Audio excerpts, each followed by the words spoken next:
गिरिवरधारी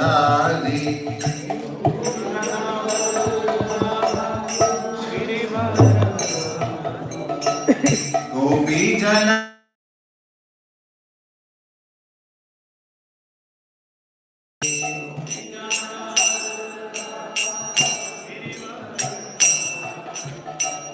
जय राधा माधव कुंज विहारी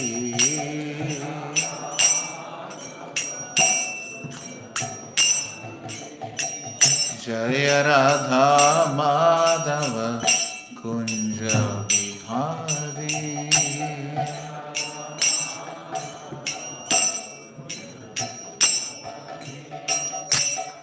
यशोदानंदन व्रज जन रंजन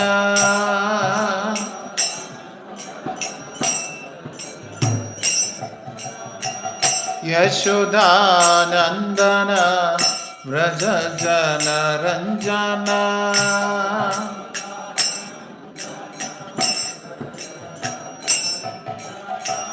यमुना तीरवनचारी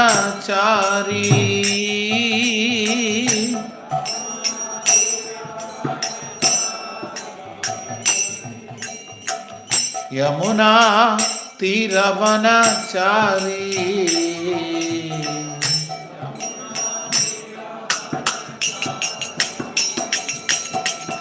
जय राधा माधव कुंज विहारी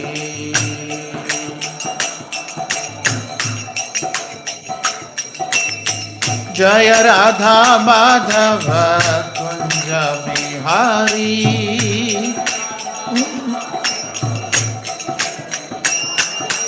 हरे Krishna Krishna Krishna Hare Hare Hare Ram Ram Ram Hare Hare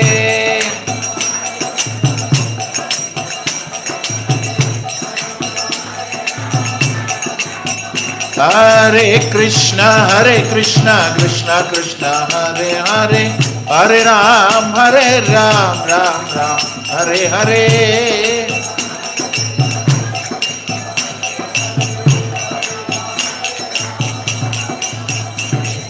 Hare Krishna Krishna Krishna Hare Hare Hare Ram Ram Ram Hare Hare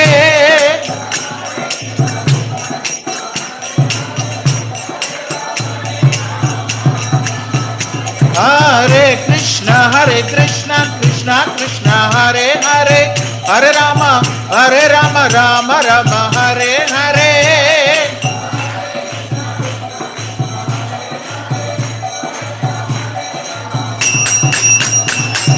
Hare Krishna Krishna Krishna Hare Hare Hare Ram Ram Hare Hare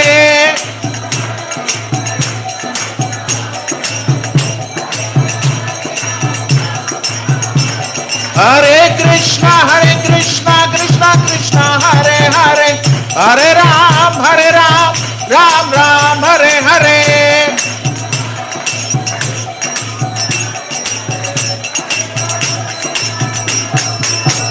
Hare Krishna Krishna Krishna Hare Hare Hare Ram Ram Ram Hare Hare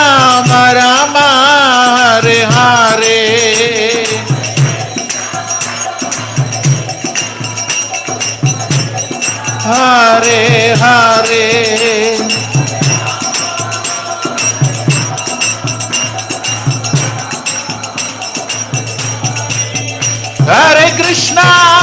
Hare Krishna Krishna Krishna Hare Hare Hare Ram Ram Ram Hare Hare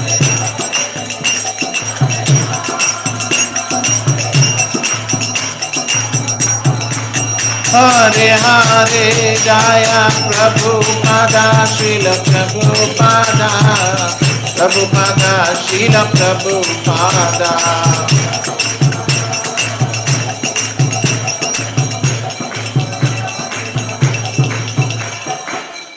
Srila Prabhupada ki Nidanida Gaur Sitanand Premanande. Thank you Prabhus. Thank you. आप लोगों का थैंक यू. क्या बंद किया कीर्तन? इसके लिए thanks.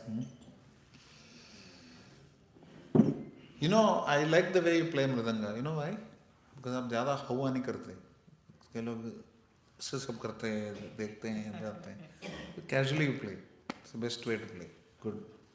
Simplicity is Vaishnavism. Because simple it is better. Hare Krishna. Om Namo Bhagavate Vasudevaya. Om Namo Bhagavate Vasudevaya.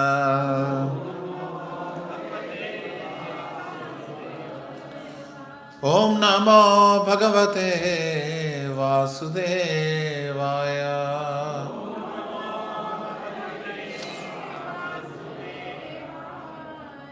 Om Namo Bhagavate Gaurachandraya.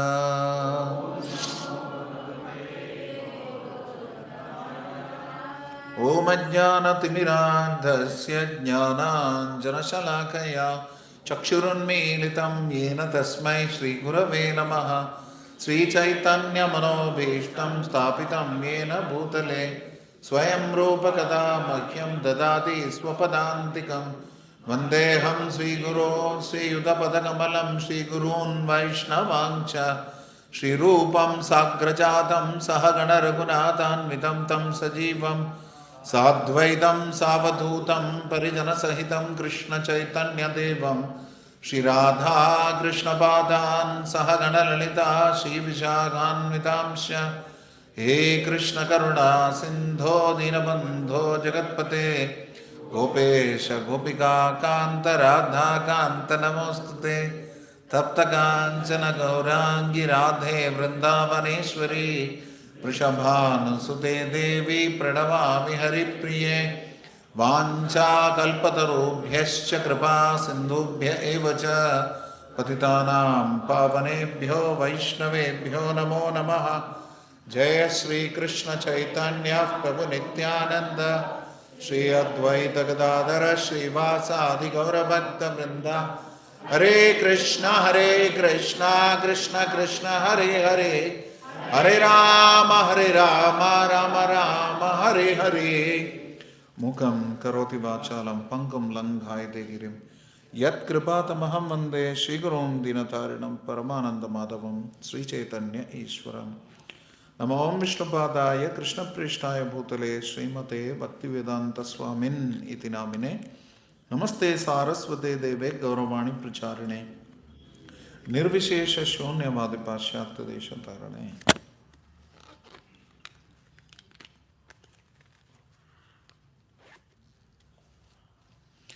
हरे कृष्णा.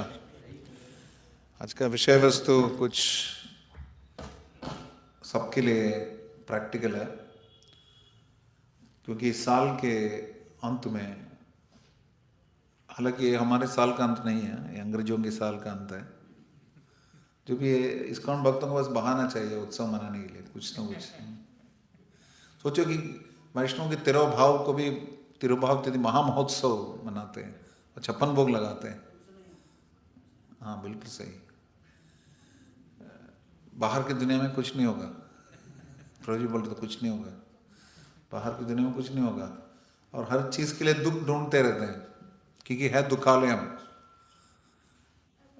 लोग कारण ढूंढते हैं कैसे लोग दूसरे चिढ़ने के लिए, दुखी होने के लिए, गुस्सा होने के लिए. लेकिन भक्तों के पास कृष्ण का भक्त सदा बिंदास, माया का भक्त उदास. कृष्ण भक्त निष्काम अतएव शांत, भुक्ति मुक्ति सिद्धि कामी सकल यशांत. बाकी सबको कुछ न कुछ चाहिए, लेकिन भक्त को कुछ नहीं चाहिए, मात्र कृष्ण की प्रसन्नता चाहिए, इसलिए वो प्रसन्न है. जैसे कृष्ण प्रसन्न होते हैं वो प्रसन्न होते हैं. कृष्ण के लिए जो प्रसन्नता के लिए जो कार्य करते हैं तो उससे ही वो प्रसन्न हो जाते हैं। तो नए साल में भक्त लोग कुछ न कुछ संकल्प लेते हैं। पिछली बार मैंने संकल्प कराया था, किसी को याद है? कोई था यहाँ पर नए साल का संकल्प लिया था? एक भी नहीं है, एक को भी याद नहीं है। चेक करना तो दूर, अब थे भी नहीं शायद, लग रहा है। तो अक्सर छोड़ो कल की बातें, कल की बात पुरानी, नए दौर में लिख डालेंगे मिलकर नई कहानी। तो हर साल यही होता है। हमारे गुरु महाराज श्री गोपाल कृष्ण से गुरु महाराज बोलते थे कि हर साल हम बोलते हैं happy new year, happy new year बोलते हैं। फिर साल के अंत में लोगों से पूछेंगे कि कैसा था साल, हैप्पी था। हैप्पी न्यू ईयर में एक ही चीज सच है, पता क्या? वो ईयर शब्द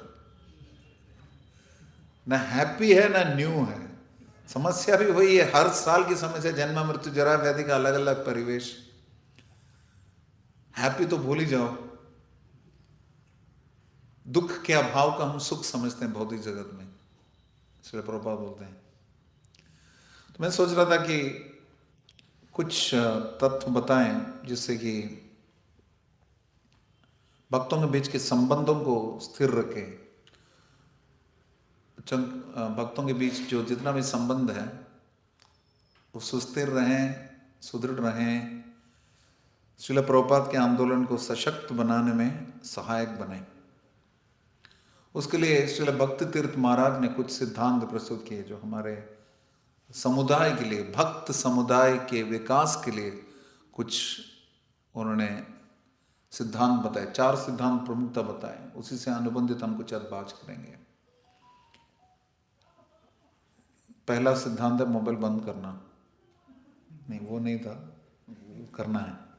एक सेकंड देख लेता हूँ, मेरा बंद है, मैंने बंद कर लिया, अभी आप लोग करो। ये कैसे हो सकता? मोबाइल बंद करने के लिए बोल रहे हैं, दुनिया रुक जाएगी, नया साल होगा ही नहीं। हाँ, मतलब इसको बोल रहे ये, इसको बोल रहे ये, अच्छा मोबाइल बंद करो। तो इसलिए भक्ति तीर्थ महाराज ने 4 संबंध बताए, 4 सिद्धांत बताए समुदाय के, एक सुदृढ़ वैष्णव समुदाय के विकास के लिए, किसी भी प्रकार के समुदाय के विकास के लिए, और विशेषतः वैष्णव समाज के लिए। तो पहला सिद्धांत ये है, जो भी आपसे मिलने आता है, जिनसे भी आपकी भेंट होती है,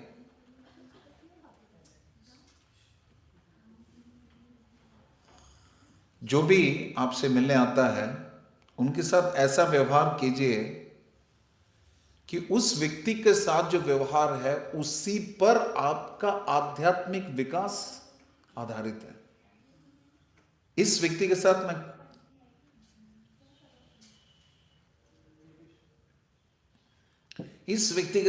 मेरा जो व्यवहार है, वापस आ जाओ, वापस आ जाओ। इस व्यक्ति के साथ मेरा जो व्यवहार है, मैं जो इसी पर मेरे आध्यात्मिक उन्नति आधारित है। मालूम पड़ा कथा सुने बिना चली गई तो मेरा क्या होगा? कौन सुनेगा मेरा? तो इसलिए प्रत्येक व्यक्ति के साथ जो हमारा व्यवहार है, हमें लगना चाहिए कि उसके साथ जो मेरा बर्ताव या व्यवहार, जैसे भी उसको बोलें, उसी पर मेरा आध्यात्मिक विकास आधारित है। अर्थात इस वक्त के साथ मेरा संबंध ठीक नहीं रहा तो मेरा आध्यात्मिक जीवन ठीक नहीं होगा। यह विश्वास हमें होना चाहिए। ऐसा होगा तो हम क्या करेंगे? क्या करेंगे? इसका मतलब क्या? मतलब यानी कि अग्रेसिव हो जाते हैं कभी किसी पॉइंट पे किसी से बात करते हुए। अंग्रेसी हो जाते हैं, अंग्रेसी वही पॉइंट यही है कि अच्छे से व्यवहार का मतलब क्या? अच्छे से व्यवहार है कि बुरा सा व्यवहार होगा तो भी उसको क्षमा प्रदान करेंगे, उसको माफ करेंगे। आज का टॉपिक है फॉरगिव एंड फॉरगेट। पिछले साल में हमने जितनी भी गलतियां हमने करी है, हम सब भूल जाते हैं, और बाकी लोगों ने जितनी भी गलतियां करी है उसको भूलते नहीं है। हमने जितनी भी गलतियां करी हैं उनके लिए हम क्षमा दे देते हैं, लेकिन दूसरों ने जितनी भी गलतियां करी उनको क्षमा नहीं देते। फॉरगिव एंड फॉरगेट दोनों नहीं करते। अपने जेब में आप आलू रखोगे, 10 दिन बाद क्या होगा उसका? सड़ जाएगा। 10 दिन वेट करने की भी जरूरत नहीं। कुछ आलू होते हैं 10 दिन के बाद भी रहेंगे, लेकिन साधारणतया 10 दिन तो बहुत ज्यादा है, आलू सड़ जाता है। अर्थात दूसरे व्यक्ति के प्रति हमारे अंदर खटास है, मनमुटाव है। मतभेद भी ठीक है, मनभेद ठीक नहीं। अगर है तो उससे नुकसान हमें ही होगा। तो इसलिए फॉरगिव एंड फॉरगेट बहुत ही आवश्यक है। श्रील भीष्मदेव बताते हैं युधिष्ठिर महाराज को जो आदेश देते हैं उसमें कि क्रोध को जीतने के लिए क्षमा करो दूसरों को। To overcome anger learn to forgive. क्षमा करना बहुत कठिन है। कभी कभी दूसरों को क्षमा करने से अधिक खुद को क्षमा करना अधिक कठिन लगता है कि मैंने क्या गलती कर दी। जीवन भर खोजते रहते हैं। लोग आत्महत्या क्यों करते हैं? कभी कभार उनको लगता है कि इस परिस्थिति से मैं जीत नहीं पाया, मैं हार गया, निराश हो जाते हैं, हताश हो जाते हैं। इसका कारण यह है कि वो खुद को क्षमा नहीं कर पाते। दूसरों को भी कभी कभी क्षमा कर देते हैं, खुद को क्षमा नहीं कर पाते। और दूसरी बात, दूसरे को क्षमा भी कर दिया लेकिन भूलते नहीं है। बार बार जब व्यक्ति सामने आता है तो इनके अंदर ज्वालामुखी फूटती है। फॉरगिव बट नॉट फॉरगेट, ये बहुत विकट परिस्थिति है। लेकिन जब तक यह विश्वास नहीं होगा कि इस भक्त के साथ मेरा जो संबंध है, इस पर मेरा आध्यात्मिक विकास जो है आधारित है, तब तक हम उसकी गलती को क्षमा नहीं करेंगे। या क्षमा कर भी दिया तो अक्सर भूलते नहीं है, लेकिन उसको भी हम भूल सकते हैं। बच्चा बड़ा होते होते मां को कितना लात मारता है, कितना लात मारता है। और बताते हैं कि जब मां खाना खाने बैठती है तभी बच्चा गंदगी करता है, और कोई टाइम चुनता नहीं है। और जब मां सोती है उसी समय चिल्ला के रो के जगाता है उनको। ये बच्चे का संवैधानिक स्थिति है, constitutional position of a child. या फिर 9 महीने पेट के अंदर इतना लात मारता है बच्चा, मां उसको माफ कर देती, नहीं निकल जाओ, नहीं चाहिए मेरे को, ऐसा तो नहीं करती ना। लोड बहुत ज्यादा हो रहा है, बस थोड़ा समय के लिए नीचे रखता हूं या नीचे रखती हूं, ऐसा नहीं बोलती। मां सहन करती है, बहन करती है।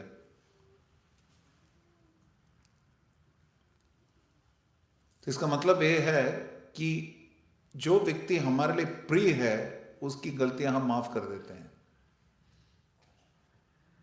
या माफ भी कर भी देते हैं, उसको बुला भी देते हैं। लेकिन हर व्यक्ति हमें प्रिय क्यों नहीं लगता? क्योंकि कृष्ण 14वें अध्याय में बताते हैं कि अहम बीज प्रद पिता, समस्त जीवों का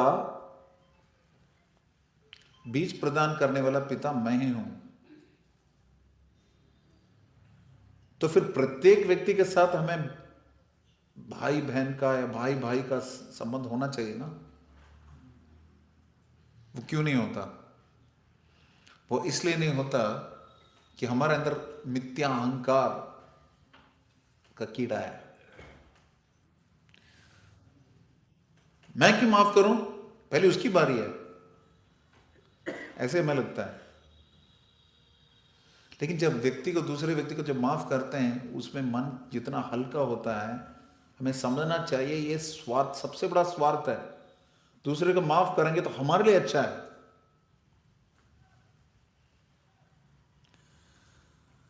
तो हर व्यक्ति के साथ हमारा संबंध है हमारे लिए भक्ति के लिए महत्वपूर्ण है। मतलब वो गलती कभी कभी करेगा तो भी नजरअंदाज कर देना चाहिए। उसको सुधारना भी है तो उसको प्रेम से सुधारना चाहिए। दूसरे उसको जो प्रिय व्यक्ति है उसकी सहायता से उसको सुधारना चाहिए, ना कि हथौड़ा लेके मारना चाहिए उसको।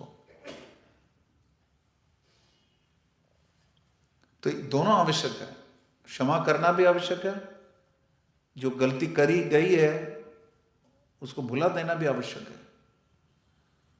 हाँ, लेकिन ये भी है, शास्त्र तो नहीं, भौतिक जगत में वर्णन है, those who don't learn from the mistakes are condemned to repeat it. अपनी गलती से जो सीखता नहीं है मतलब दोहराएगा बच्चा, पक्का वो दोहराएगा। अपनी गलती से जो नहीं सीखता उसको दोहराएगा। तो जब जीवन को एक शिक्षा के रूप में लेंगे, मैं ये गलती नहीं करूंगा, अगला गलती करें तो उसको मुबारक, लेकिन मैं अपने द्वारा की गई गलती दोबारा नहीं करूंगा। मैं उसको क्षमा करूंगा और उसके द्वारा की गई गलती को मैं भुला भी दूंगा, माफ भी कर दूंगा। ऐसा करेंगे तो हर व्यक्ति को लगेगा कि ये व्यक्ति मुझे महत्वपूर्ण मानता है। मेरे गुरु महाराज बोलते थे, one important principle of life is to make everyone feel wanted. जीवन का एक महत्वपूर्ण सिद्धांत है कि हर व्यक्ति को लगना चाहिए कि मेरी जरूरत है। ये स्वभाव हमारे अंदर हमें पैदा करना चाहिए कि हर व्यक्ति को लगने देना चाहिए कि हाँ यार, इसको लगता है कि मेरी जरूरत है। एकाकी अमार नाही पाए बल, हरिनाम संकीर्तन है। संकीर्तन मतलब सम्यक रूपेण कीर्तन, बहुबर मिलित्वा कीर्तयति। सब मिलके जो कीर्तन करते हैं उसको संकीर्तन बोलते हैं। सम्यक रूपेण जो कीर्तन होता है तो उसमें अकेले नहीं होगा। जैसे आप वो देखते हैं, ऑर्केस्ट्रा देखा होगा आपने कभी, एक व्यक्ति सामने खड़े करके कंडक्ट करता है, और कोई वायलिन बजाता है, कोई चेलो बजाता है, कोई ट्रम्पेट बजाता है, कोई ड्रम बजाता है। तो मैंने सुना किसी वक्त से कि कुछ बड़े बड़े जो कॉन्सर्ट होते हैं उसमें एक व्यक्ति का एक सेवा होता है, उसका लास्ट में जब खत्म होता है उसमें एक छोटा सा एक बेल होता है, उसका टिंग मार, इतना ही है उसकी सेवा। उसके लिए उसको लास्ट तक वेट करना पड़ता है, बाकी सब जो बजाते हैं मारते हैं सब सुनना पड़ता है। लास्ट में वो एक लाइन के लिए टिंग, और उससे वो समाप्त होता है और वो मेलोडी जो है कंप्लीट हो जाती है, वो ध्वनि जो है, वो जो धुन जो है कंप्लीट हो जाता है। अब वो बोलेगा नहीं नहीं मैं पहले से बेल मारता रहूंगा, क्या होगा? या फिर बोलेगा, ड्रम वाला बोलेगा नहीं नहीं तुमने वायलिन वाले को ज्यादा चांस दे, मैं बजाऊंगा। तो इट्स एन ऑर्केस्ट्रा। हम जो जीवन जी रहे हैं ऐसे ही है, हर व्यक्ति को अपना अपना चांस मिलता है। साथ लेके चलने का मतलब है गलतियां क्षमा करना और ये मान के चलना कि इस व्यक्ति के साथ मेरा संबंध है, मेरे भक्ति के लिए अनुकूल है। अब दूसरा कि यहां तक ठीक है, ये मेरे लिए महत्वपूर्ण है। दूसरा,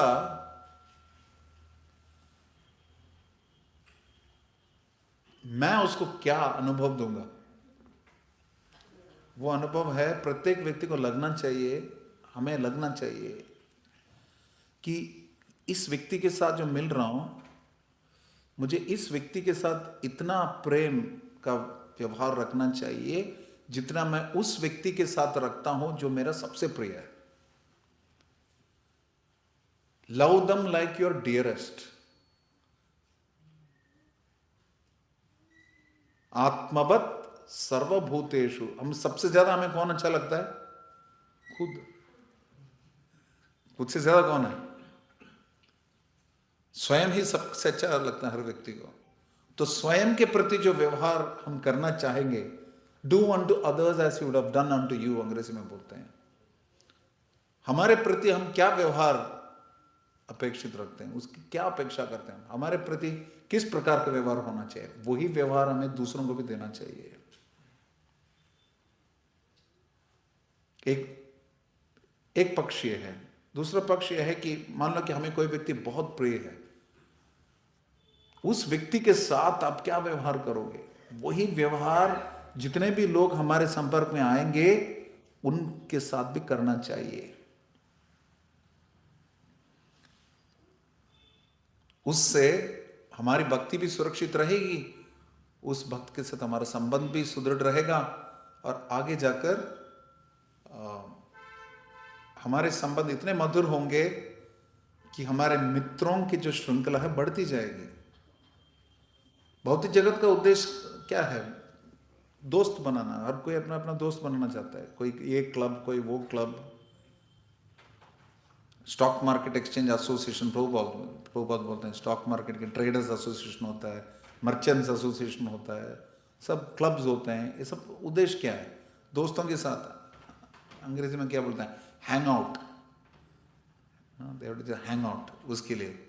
तो ये भक्तों का भी श्रील प्रभुपाद ने बताया कि 4वां श्लोक है उपदेशामृत में, उन्होंने बताया कि 6 प्रकार के जो प्रीति लक्षण है उनके अनुशीलन के लिए इस्कॉन का सृजन हुआ है, इस्कॉन की स्थापना हुई है, ताकि आप घर पे बैठे बैठे भक्ति कर सकते हैं।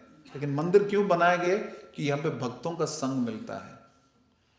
भक्तों का संग मिलता है मतलब उनके साथ 6 प्रकार के प्रीति लक्षणों का आदान प्रदान किया जा सकता है। ददाति प्रतिगृणाति, एक दूसरे को भेंट देना और एक दूसरे से भेंट लेना।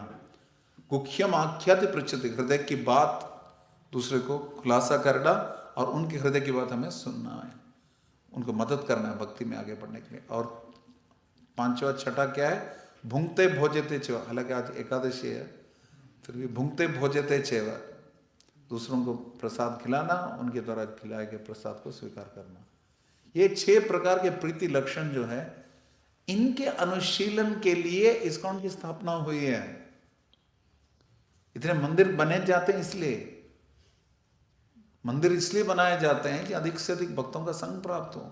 नहीं तो बस प्रभुपाद ने कहा कि मेरा क्या है, मैं तो पेड़ के नीचे भी बैठ सकता हूं, लेकिन तुम नहीं आओगे मिलने। बाहर जितने भी लोग हैं वो भक्तों से मिलने आए, उनको आकर्षित करने के लिए मंदिर बनाए जाते हैं। मंदिर ईंट पत्थर से नहीं बनते ना, मंदिर तो भक्तों से बनते हैं। तो मंदिर आता है, फिर भक्तों का संग मिलता है, उनके साथ सुंदर आदान प्रदान होता है, उससे संबंध सुस्थिर हो जाते हैं। और जितने अधिक मीठे संबंध होते हैं उतना अधिक हमारे जीवन में खुशियां होंगी तो अच्छी बात है, कम से कम दुख तो उतना अधिक उनका अनुभव नहीं होगा जितने अधिक मित्र हैं हमारी तरफ। क्योंकि जो धक्का लगता है उसको अब्जॉर्ब करने के लिए स्पॉन्ज जैसे दोस्त मिल जाते हैं। समस्या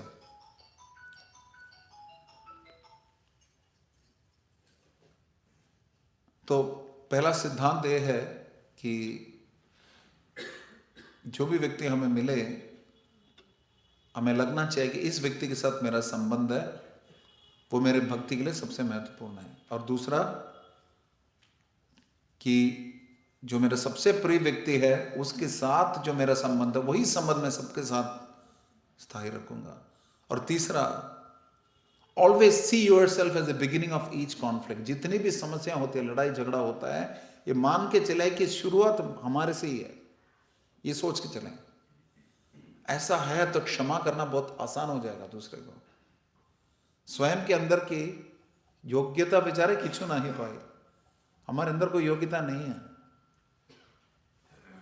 शक्ति बुद्धि ही ना अमी अति दीना, हमारे अंदर कोई गुण नहीं है। श्रीला प्रभुपाद खड़े हैं बॉस्टन हार्बर के बगल में, वो बोल रहे मेरे में ना भक्ति है ना वेदांत है, फिर भी मेरा नाम भक्ति वेदांत है, इसको सार्थक आप करा सकते हो भगवान। इसका मतलब है जब हम अपने अंदर बहुत अधिक गुण नहीं देखते, हमारे अपने अंदर कोई ज्यादा गुण नहीं है ऐसा आभास हमें होता है, तो हम कृष्ण का और गुणगान करेंगे।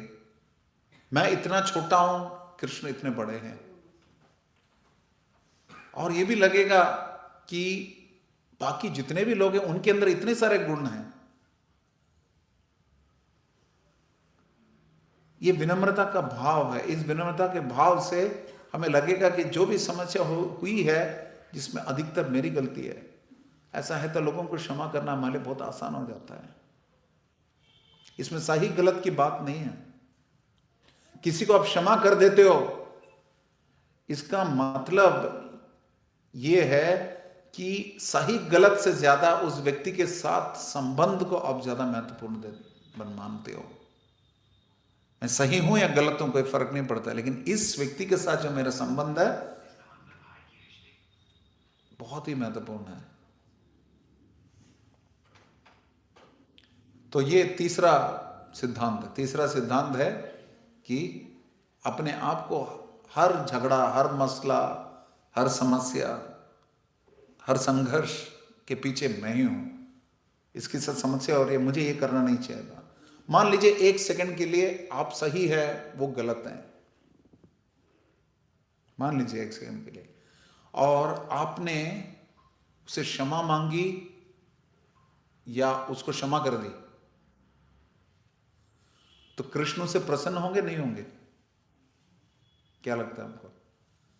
आपने गलत आदमी को माफ कर दिया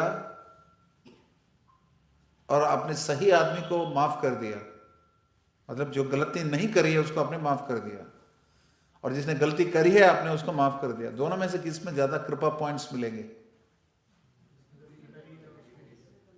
तो कौन सी बड़ी बात है? जो गलत नहीं है उसको माफ कर दिया, कौन सी बड़ी बात है? उसमें क्या उपलब्धि आपकी? लेकिन जो व्यक्ति गलती करता है उसको क्षमा करना, उसमें ज्यादा कठिनाई है। कलयुग में सब छन्नी है, कोई सुई नहीं है जो कि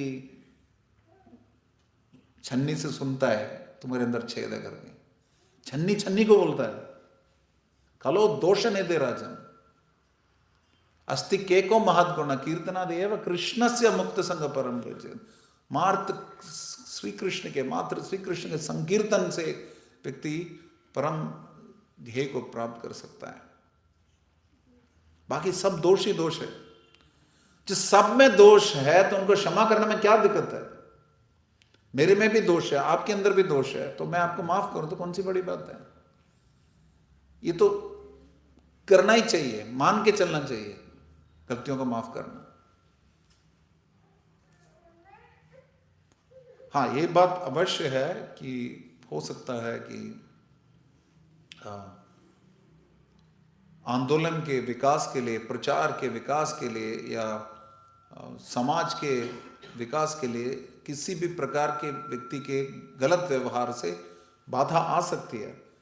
उस परिस्थिति में भी हमारा सिद्धांत होना चाहिए, पाप से घृणा करो, पापी से नहीं। अंग्रेजी में कहावत है, don't throw away the baby with the bath water.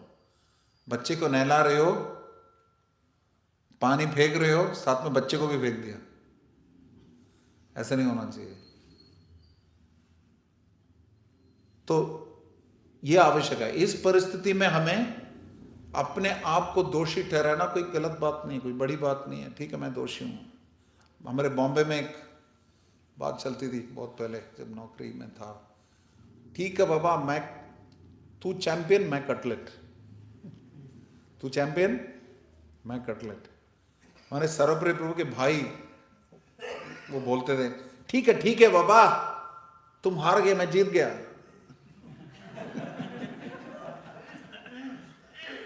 ऐसा नहीं होना चाहिए। सरलता से बात करनी है। तो जितना सरल हम हैं उतना आसानी से हम दूसरे को क्षमा कर सकते हैं। जैसे बच्चे खेलते हैं, इतनी घमासान लड़ाई होती है, बैट से एक दूसरे को मारते हैं, क्रिकेट बैट से, लेकिन अगले दिन खेलने के लिए बुला देता है दूसरे बच्चा, एक बच्चा दूसरे बच्चे को बुलाता है, खेलने के लिए बुलाता है। मुझे अभी भी याद है, मेरे पड़ोस में एक मित्र था, मेरा फर्स्ट फ्रेंड वही था, लेकिन वो मेरी दीदी से भी 1 साल बड़ा था, मतलब मेरे से 4 साल बड़ा, और मैं उसके साथ बहुत खेलता था। बेचारा वो पता नहीं उसको क्या मिला, मेरे साथ खेलता था, मेरे इतना बड़ा था। लेकिन एक बार मैंने एक झड़ी ले ली। झड़ी के एंड में एक कांटा भी था, उससे मैं उसके सर पे मार दिया और खून बह रहा है और वो हंस रहा है। मैं हैरान हो गया, अभी सोच सोच के मैं हैरान हो गया, अभी क्या था वो। बेचारा अभी गुजर गया, उसको बाद में कैंसर हुआ। तो मैं सोच रहा हूँ कि क्या फीलिंग, मतलब अनजाने में मैंने देखा एक व्यक्ति कैसे माफ कर सकता दूसरे को करके, क्यों वो ही लव्ड मी, वो मेरे से प्रेम करता था, मेरे से, मैं उसके लिए बहुत प्रिय था, इसलिए उसने नजरअंदाज कर दिया उसको। मुझे अभी भी याद है जब हमारे घर पे फंक्शन पे उसको बुलाया था, हमने इंट्रोड्यूस किया था, तो मेरा फर्स्ट फ्रेंड है, उन्होंने बताया नहीं वे लाइक ब्रदर्स। तब मुझे स्ट्राइक हुआ, this person loved me so much. तो कोई व्यक्ति इतना प्रेम करता है तो क्षमा कर दे। तो बच्चे प्रेम करे ना करे एक दूसरे से, सरल हृदय के हैं, उनके अंदर ये नहीं होती, द्वेष नहीं होता। बड़े होते होते द्वेष आ जाता है, इसलिए क्षमा करना हमारे लिए बहुत मुश्किल पड़ जाता है। तो इस साल में हमें संकल्प लेना चाहिए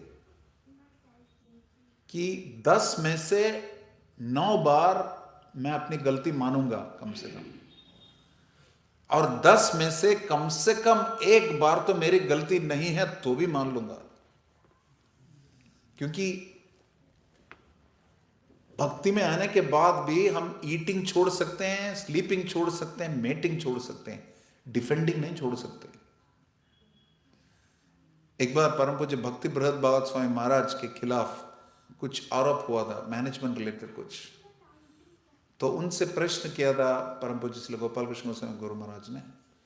उन समय उनका नाम कुछ और था, बृहद मृदंग प्रभु था उनका नाम। तो उन्होंने पूछा, बृहद मृदंग प्रभु आपको अपनी सफाई में कुछ बोलना है? तो महाराज ने बताया, उस समय प्रभु जी थे, उन्होंने बताया, no Maharaj,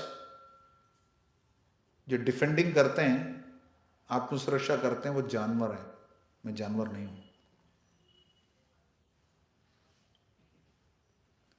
to defend, animals defend, I am not an animal.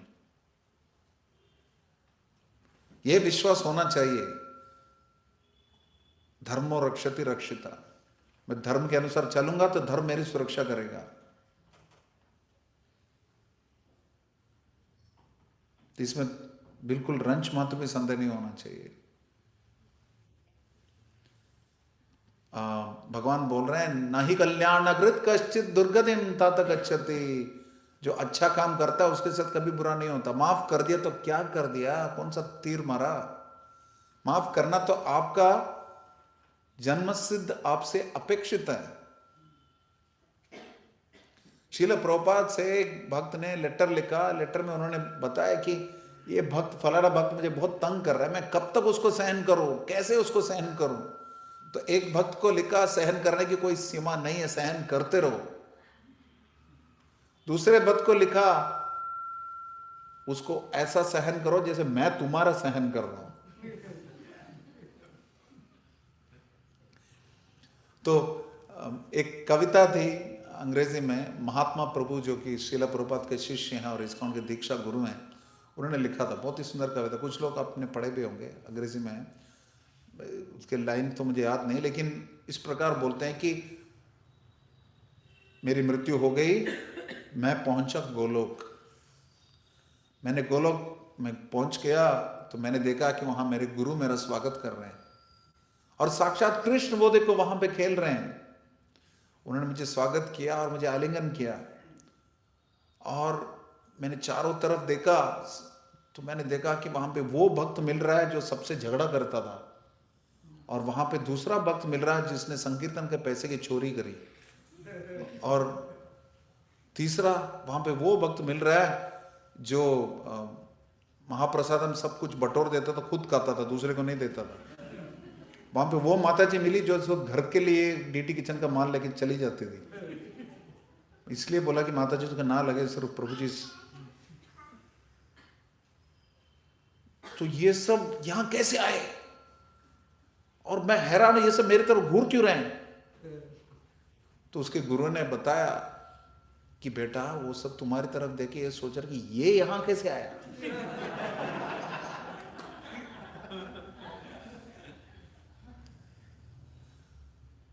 तो ईसा मसीह बोलते हैं जज नॉट लेस्ट ये बी जज्ड। दूसरों के ऊपर फैसला मत सुनाओ ऐसे, क्योंकि आप हर व्यक्ति के ऊपर फैसला सुनाओगे तो आपको भी सुनना पड़ेगा, आपके ऊपर भी मुकदमा चलेगा दूसरे के ऊपर फैसला सुनाते रहोगे तो इसलिए महत्वपूर्ण है दूसरों को क्षमा करना। क्षमा करना तो एक बात है, लेकिन उसको उस भूल को माफ करना के साथ साथ उसको भूलना भी है। भूलना इसलिए आवश्यक है, सोचिए अगर आपको याद है आप मां के गर्भ में थे तो कैसा था? किसी को याद है? किसी को याद है मां के गर्भ में कैसा था? चलो सोचने मतलब यहां तक याद है मुझे कि किसी को कुछ याद नहीं। क्यों? क्योंकि जो पीड़ा होती है ना जन्म की जो पीड़ा है, उस पीड़ा के कारण व्यक्ति पूरी तरह भूल ही जाता है। अंदर की जो पीड़ा थी, अंदर गर्भाशय के अंदर जो पीड़ा है, उससे ज्यादा पीड़ा वहां से निकलने में। तो उसी चक्कर में इसीलिए बच्चा नहीं रोता तो चार मारते बोलते, रोता है तो बोलते नॉर्मल है। रोना सहज है, इतनी पीड़ा होती है निकलने में, रोना सहज है। तो ये समझना है कि दर्द इतना ज्यादा हो जाता है तो व्यक्ति उससे छोटे दर्द को भूल जाता है। तो उसी प्रकार हमें जब समझना चाहिए कि भौतिक जगत में इतनी सारी समस्या वैसे ही है। सच में बता, आप क्या फर्क पड़ता है कि आपको पार्किंग स्पेस नहीं मिला, आज आपके बदले आपको पड़ोसी को मिल गया। 10 साल बाद आपको याद रहेगा? सोचिए, आज मैं जो बोल रहा हूं आपको मेरी तरफ बहुत गुस्सा आ रहा है, 15 दिन बाद आपको याद रहेगा? उम्मीद है नहीं रहेगा। हमारा मन ऐसा है ना, हमारा मन 2 पंखों से चलता है। एक पंख जो है भूतकाल का है, दूसरा भविष्य का है। तो मन ऐसा प्रोजेक्ट करता है, प्रक्षेप करता है, प्रसारण करता है ऐसा कि ये जो विचार तुम्हारे मन में अभी आ रहा है, ये सबसे महत्वपूर्ण चीज है। खास करके जब के बीच में ऐसे ऐसे विचार आते हैं, व्यक्ति को लगता है सबसे महत्वपूर्ण बात यही है जीवन की। सोचिए, अगले दिन उसी टाइम पे, 15 दिन वेट करने की जरूरत नहीं, अगले दिन उसी टाइम पे या उसी दिन 15 मिनट बाद कोई और विचार उसके बदले आ जाता है। हमारा मन ऐसा है, मन का स्वभाव है संकल्प और विकल्प। कुछ स्वीकार करता है, अच्छा जो लगता है स्वीकार करता है, जो अच्छा नहीं लगता उसको त्याग देता है, करता रहता है। इस परिस्थिति में हमारे विचार का क्या कीमत, क्या कुछ नहीं है। किसी के बारे में हमें बुरा लग रहा है, क्या फर्क पड़ता है? वही है ना, कब्रिस्तान उन लोगों से भरा हुआ जो सोचते थे कि मैं अनिवार्य हूं, मेरे बिना दुनिया नहीं चलती। या मोबाइल उन लोगों को बचता है जिनको लगता है कि हमारे बिना दुनिया नहीं चलती।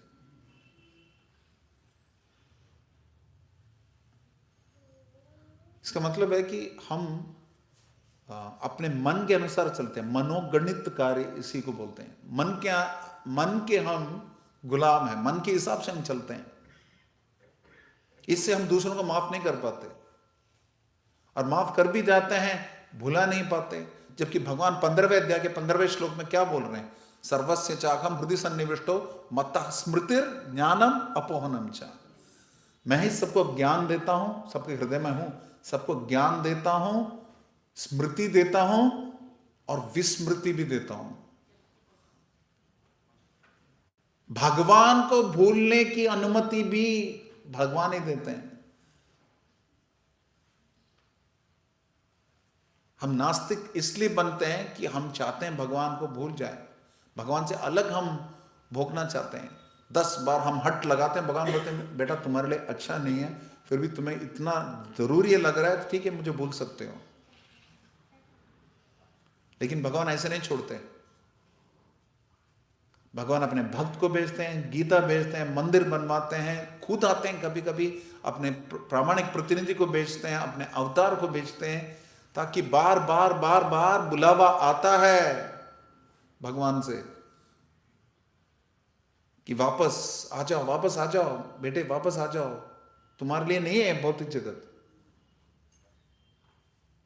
अंग्रेजी में कहावत है, be in this world not of this world. इस दुनिया में रहो, इस दुनिया के मत रहो। तो हम अपने आध्यात्मिक जगत को भुला चुके हैं, अपने मूल संबंध कृष्ण के साथ उसको भुला चुके हैं। तो सबसे बड़ी गलती किसकी है? हमारी है। दूसरों को मारो गोली, असली में मत मारना, लेकिन समझने वाली बात यह है कि ठीक से रिकॉर्ड करना बाबा। तो हमें लगता है कि बाकी सब गलत करते हैं, फिर हम ही सही हैं। दुर्योधन और युधिष्ठिर महाराज दोनों को एक फल दिया गया द्रोणाचार्य के द्वारा। उन्होंने बताया कि आप दोनों वहां जाके खाइए, या दोनों के एक हार दिया था, सॉरी हार, माला दी थी। उन्होंने बताया था कि ये माला उस व्यक्ति को पहना दो, वहां जाके पहना दो जो कि दुर्योधन को बोला कि आपसे बढ़कर कोई भी व्यक्ति, आपसे महान कोई व्यक्ति है। मैं थोड़ा इसमें अपना मसाला ऐड करके बोल रहा हूँ, ठीक है। ऋषि कुमार संहिता से विशेष, बहुत विशेष ग्रंथ है, बहुत सारी चीजें मिलती हैं उसमें, 4-5 भाषा में मिलती हैं। तो उस व्यक्ति को माला पहनाओ जो आपसे ज्यादा महान है, दुर्योधन को कहा। और युधिष्ठिर को कहा, युधिष्ठिर तुम वहां जाओ और उस व्यक्ति को माला पहनाओ जो तुमसे घृणित है, या तुमसे भी निचले स्तर का है। तो दोनों शाम को लौटे, दोनों के हाथ में माला थी। क्यों? दुर्योधन ने कहा मेरे से बढ़कर कोई मिला ही नहीं मुझे, और युधिष्ठिर ने बताया कि मेरे से बदतर कोई मिला ही नहीं मुझे। गलती से भी महाभारत में मत ढूंढना, नहीं मिलेगा। बस नाम ऐसे रखे गए तो कि हमें समझ में आए, क्योंकि दुर्योधन कली का प्रतीक है।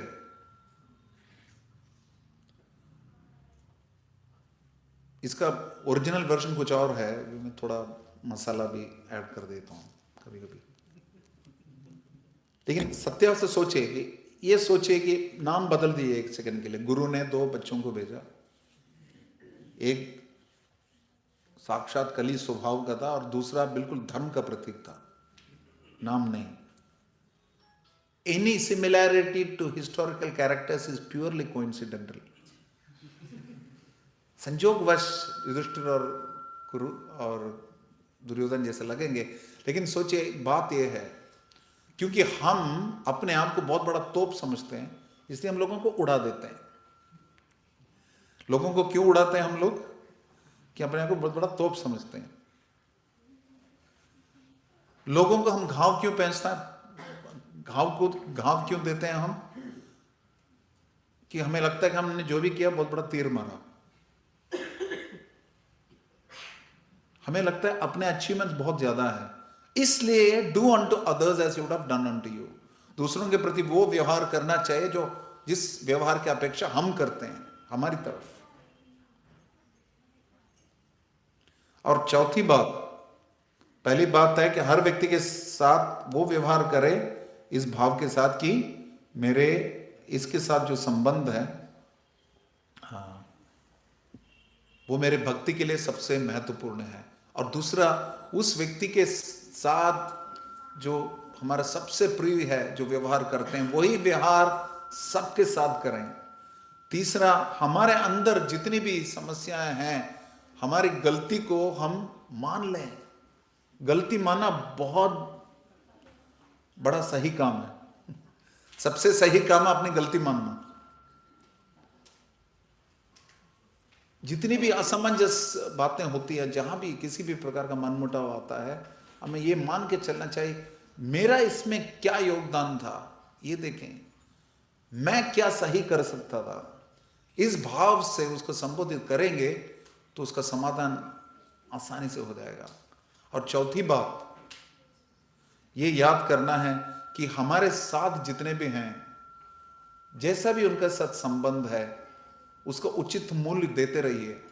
चाहे आपके ऑफिस में जो झाड़ू लगाता है, या घर के जो जमादारन है, या घर पे जो भोजन बनाने के लिए कोई आती हैं तो वो, या आपके घर के लिए कोई भी कामकाज जो करता है वो, ऑफिस का पियून, कोई भी हो, उनके साथ अच्छे संबंध बनाए रखें। क्योंकि क्या पता अंतिम समय में कौन गंगा जल देगा, कौन तुलसी दल देगा, कौन हरे कृष्ण मंत्र बोलेगा, क्या पता कौन सा भक्त यहां पे ये करेगा।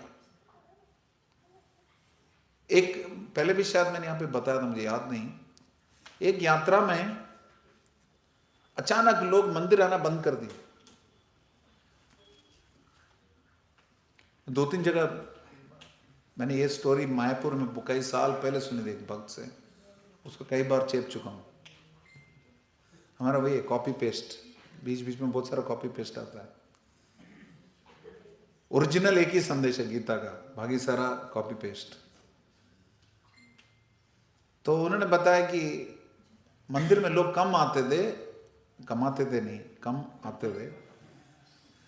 आते थे इसलिए क्योंकि बहुत ज्यादा झगड़ा होता था भक्तों के बीच, हमारी लड़ाई, घमासान, मार पीट, तू तड़ाका, बहुत सारी चीजें। तो गुरुदेव आए वहां पर। गुरुदेव जब मंदिर में आए तो उन्होंने देखा कि लोगों के बीच बहुत ज्यादा, लोग जितने भी हैं उनके बीच बहुत ज्यादा लड़ाई झगड़ा चल रहा है। तो उस समय उन्होंने क्या किया, उन्होंने बताया कि आपके बीच एक व्यक्ति जो है शुद्ध भक्त है, आप में से एक व्यक्ति शुद्ध भक्त है। लेकिन उन्होंने यह नहीं बताया कि कौन शुद्ध भक्त है। अब थे तो 4-5 के 5 निकम्मे थे, लेकिन इतने तो ईमानदार थे कि मैं शुद्ध भक्त नहीं हूं, इतना तो मालूम था उनको। तो उसे उन्होंने क्या किया, उन्होंने एक दूसरे की होड़ सी लगा दी, प्रतिस्पर्धा हो गई एक दूसरे की सेवा करने। प्रभु जी आप आइए, प्रभु जी आपने प्रसाद पाया, मैं आपका पैर दबा दूं, आप संकीर्तन में आए थे, बुक डिस्ट्रीब्यूशन स्कोर कैसा, बताइए क्या हुआ, बताइए प्रभु जी, आपसे बहुत उत्साह होता है। और हृदय से, एरोस्टस वाली हंसी नहीं, असली से, दिल से करते थे। और एक दूसरे के साथ इतना अच्छा प्रेमपूर्ण आदान प्रदान था कि उनको देख के बाकी सब प्रेरित हो गए, लोगों ने आना शुरू कर दिया मंदिर। क्योंकि मंदिर में लोग क्यों आते हैं कि बाहर बड़ा लड़ाई झगड़ा यहां भी हो रहा है तो मंदिर क्यों आएंगे। तो भक्तों के बीच जो इतना प्रेमपूर्ण वातावरण बढ़ गया तो मंदिर में लोग अपने आप आने लगे। तो उसी प्रकार हमें देखना चाहिए कि जब हम हमारे साथ जो बैठे हैं, आपका बगल वाला शायद शुद्ध भक्त है, क्या पता, कुछ पता नहीं, कुछ ज्यादा हो गया, लेकिन हो भी सकता है, ऐसे नहीं कि नहीं हो सकता, हो सकता है, क्या पता। हमसे तो शुद्ध हो सकता है ना ज्यादा, भले पूरी तरह शुद्ध ना हो, हमसे तो बेहतर हो सकता है व्यक्ति। श्रील प्रभुपाद के एक भक्त ने लेटर लिखा था, उसमें लिखा था your most fallen servant, your most fallen servant, आपका सबसे पतित सेवक। तो प्रभुपाद ने उसको उत्तर दिया कि तुम किसी भी चीज में सबसे नहीं हो, सबसे ज्यादा किसी भी चीज में नहीं हो, you are never the most in anything. सबसे ज्यादा पतित क्या होता है मतलब उसमें भी नंबर 1, ऐसा कुछ नहीं है। जब हम कृष्ण कितने महान हैं देखना शुरू करेंगे, कृष्ण का गुणगान करेंगे, तब प्रभुपाद बोलते हैं तब हमें पता चलेगा हम कितने छोटे हैं। You glorify Krishna, when you see how great is Krishna, then you will see how small we are. When you see how great is Krishna, then we see how small we are. ये बहुत ही आवश्यक है। तो इस परिस्थिति में जब एक दूसरे की सेवा करेंगे तो गलतियां कम करेंगे, अगर गलती करेंगे भी तो माफ करेंगे, और गलती करेंगे तो मान भी लेंगे। ब्रूसली जानते हैं, ब्रूसली सब जानते हैं। तो ब्रूसली ने बताया, बहुत अच्छी बात बताया उन्होंने, मैं उनका एग्जैक्ट कोड बताता हूँ, हिंदी में ट्रांसलेट करने में थोड़ा उतना इफेक्ट नहीं आता कभी कभी, फिर भी बहुत अच्छा कोड था, अभी देखा था।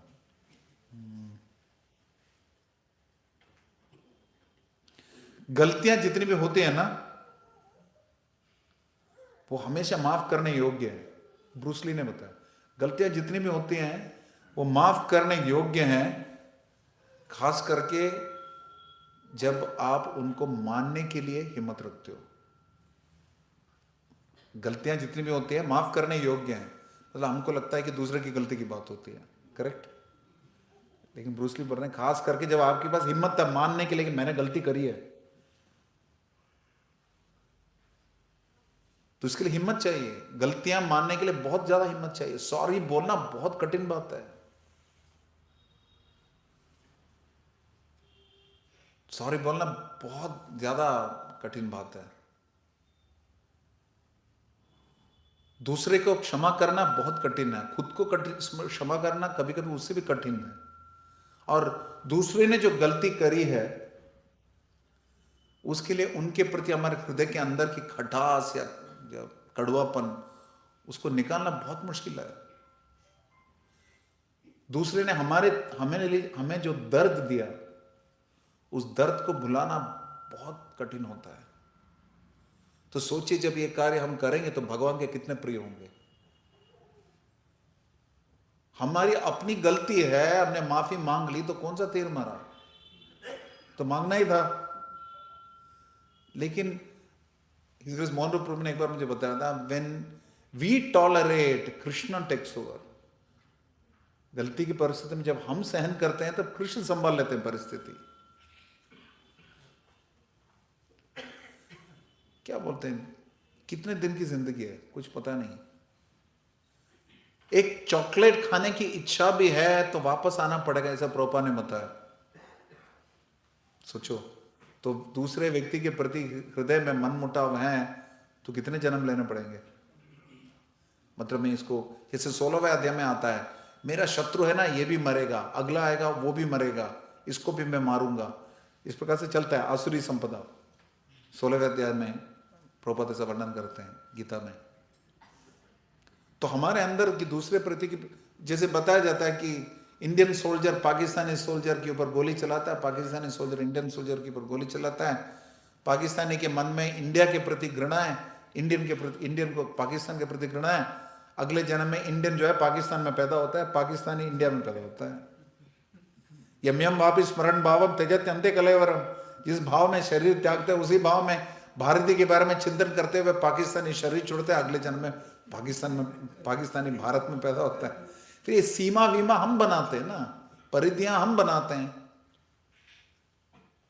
सीमा रेखा हम बनाते हैं।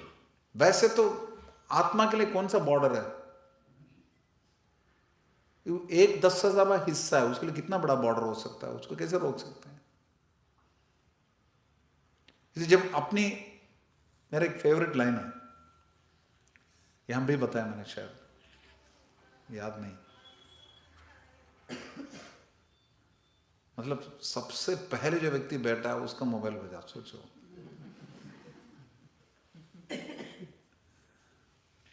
तो एक ट्रक के पीछे लिखा रहता था, अपनी औकात में रहो।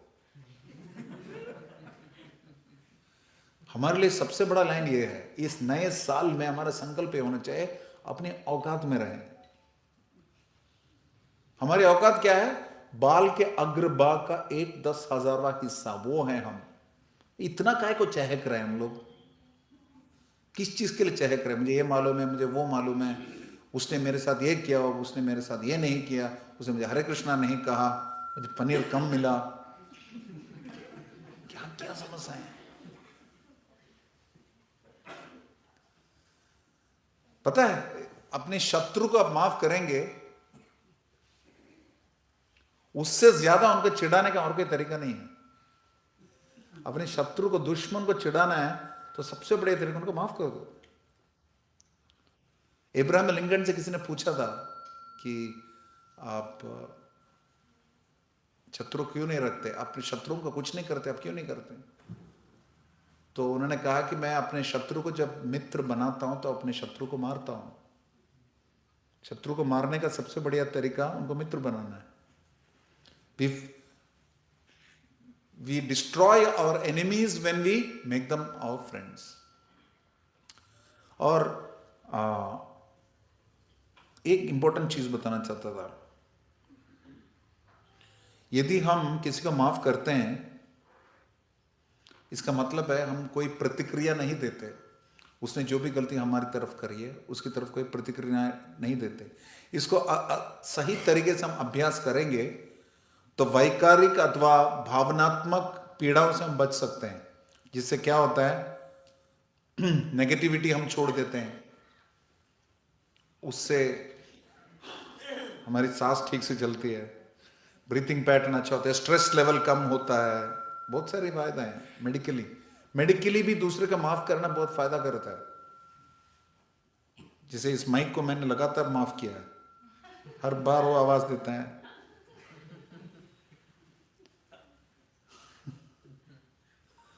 तो घर वाले जितने भी हमारी तरफ चुटकुले मारे, ताना मारे, दोस्त लोग हमारे बारे में कुछ भी बोले, हम उनको माफ करते हैं ना। हालांकि सुप्रीम कोर्ट में सबसे ज्यादा केसेस होते हैं भाई भाई के बीच में होता है कि माफ नहीं कर पाते। डाइवर्स क्यों होते हैं? वैसे तो चाणक्य पंडित बोलते हैं दंपति कलह छेवा बंबारंबे लघु क्रिया। शुरुआत तो होता है बहुत बड़ा भयानक विस्फोट के रूप में, लेकिन सो जाता है। दंपतियों के बीच जो कलह होता था वैसा होता था, फिर उसके बाद 30,000 में फास्ट ट्रैक डाइवर्स कोर्ट आ गए। मतलब लोगों को बाई चांस तलाक लेने में टाइम लग जाए, ऐसा नहीं होना चाहिए। नहीं, तुरंत। लास वेगास एक शहर है, वहां पे आप रातों रात रजिस्टर कर सकते हो, सुबह डाइवर्स कर सकते हो। शादी क्यों करेगा कोई? तो कहने का उद्देश्य कि लोगों की सहिष्णुता खत्म हो रही है भौतिक जगत में। इस वजह से एक दूसरे को क्षमा करने का तरीका भूल जाते हैं। हम इस्कॉन में क्यों आए बताए, एक एक कारण बताए इस्कॉन में क्यों आए। पॉकेट में से हाथ निकाल के विंटर की वजह से सब अपने अपने आंसर दीजिए, हाथ ऊपर करके बोलिए। भक्ति के लिए, ओके। टॉलरेंस, और पीस। कौन सा पीस? और विनम्र बनने के लिए, और भक्तों का संग लेने के लिए, और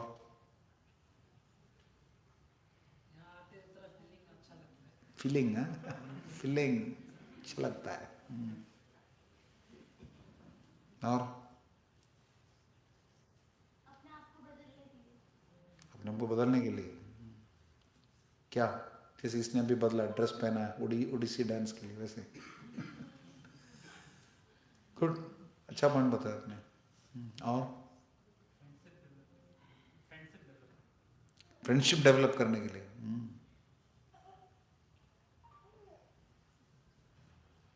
हो गया, स्टॉक खत्म हो गया। तीसरे स्कंद में भागवतम के कपिल मुनि अपने माता को बताते हैं, देवहूति को, वो बताते हैं कि आप अपने बेटे को बोलते हैं कि आप वो कुल्हाड़ी हो जिससे मेरा भौतिक आसक्ति जो है कट सकती है। और वहां पर साधु की परिभाषा देते हैं कपिल देव। बोलिए मेरे साथ बोले, तितिक्षवा कारुणिका सुहृद सर्वदेहिनाम अजात शत्रव संत साधव साधुभूषण। एक आंसर है, हम लोग इस्कॉन में साधु बनने आए। इसके पहले आप जाते थे, कोई आपको कुछ बोलता था, बाबा जी महाराज, कुछ नहीं बोलते थे ना, ए भिड़ू हट जा, यही बोलते थे। तो हालांकि हमें भी अच्छा लगता है, कोई व्यक्ति महाराज बोलता है ना, उसका आनंद ही कुछ और है।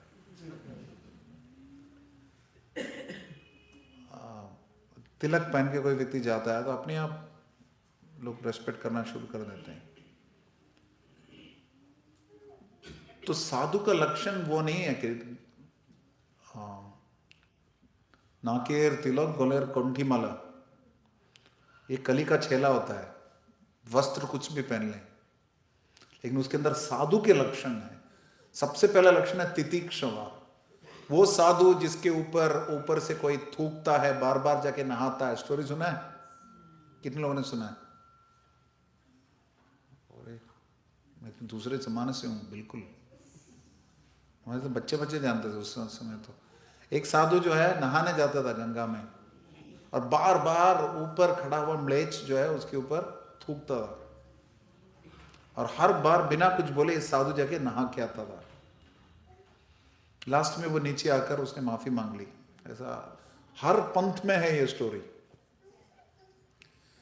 दूसरा, वो साधु जिसने बिच्छू को बचाया जल से, उसके ऊपर डंका मारा हर बार बिच्छू ने, और गलती फिर डंका मारते तो ऑब्वियसली फिर उसको गिरा दिया, डूब रहा था, फिर उसको बचाया। लोगों ने पूछा आप क्यों कर रहे हो, बार बार आपके ऊपर डंका मार रहा है, आप क्यों कर रहे हो ऐसा? उन्होंने क्या कहा? वो अपने स्वभाव के हिसाब से व्यवहार कर रहा है, मैं अपने स्वभाव के हिसाब से कर रहा हूं। साधु का लक्षण है क्षमा करना, क्षमाशीलता, तितिक्षवा। साधु मतलब क्षमा करें।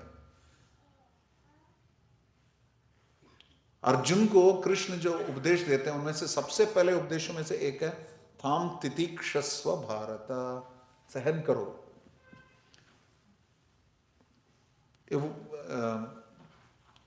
पृथ्वी का उदाहरण दिया जाता है, क्षमाशील है। इतने प्रकार के गलत लोग पृथ्वी के साथ इतना उत्पात मचाते हैं, फिर भी पृथ्वी उनको माफ कर देती है, सारे उपभोग देती है उसको, फल फूल सब देती है। तो पहला है तितिक्षवा। दूसरा कारुणिका। कारुणिका मतलब जीवेर दया दिखाना लोगों के ऊपर। जैसे आप पुस्तक वितरण कर रहे हो अभी मैराथन में, अधिक से अधिक लोगों तक पुस्तक पहुंचाना है। खरीदे ना खरीदे आपके हाथ में नहीं है, पहुंचाना है। करुणा दिखानी है। जो कृष्ण को भूल चुके हैं उनको कृष्ण का स्मरण दिलाना है। और वो तभी होगा जब व्यक्ति को लगेगा सुहृद सर्वदेही नाम, सबका मित्र है वो व्यक्ति। परा दुखा दुखी है, दूसरे को जब दुख होता है उससे उसको दुख होता है। ऐसा व्यक्ति जो है कारुणिका, सुहृद सर्वदेही नाम। और अजाता शत्रु, उसको कोई शत्रु नहीं है, कोई भी शत्रु नहीं उसको।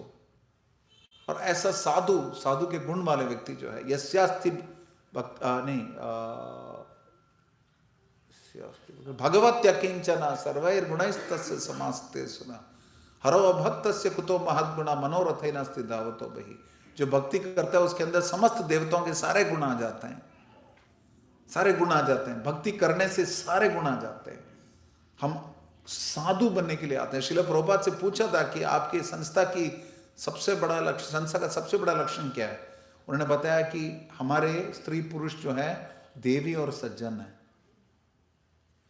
देवी और सज्जन जो है अवसर मिलने पर क्षमा कर देते हैं, चिड़ लेके घूमेंगे नहीं, भड़ास नहीं निकालते हैं। मुझे अचानक याद आ गया, तीसरे मोबाइल पे याद आ गया कि मैं साधु बनने आया हूं, तो फिर मैंने बोलना छोड़ दिया। नोटिस किया आपने?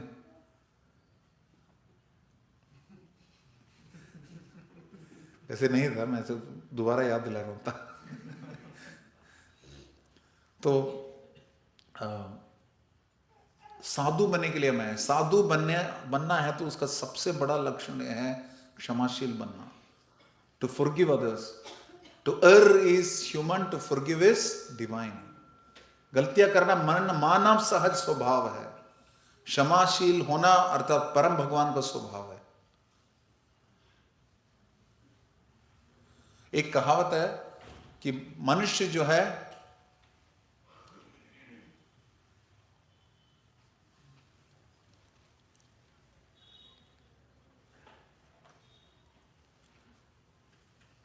he gets and gets and gets and then forgets।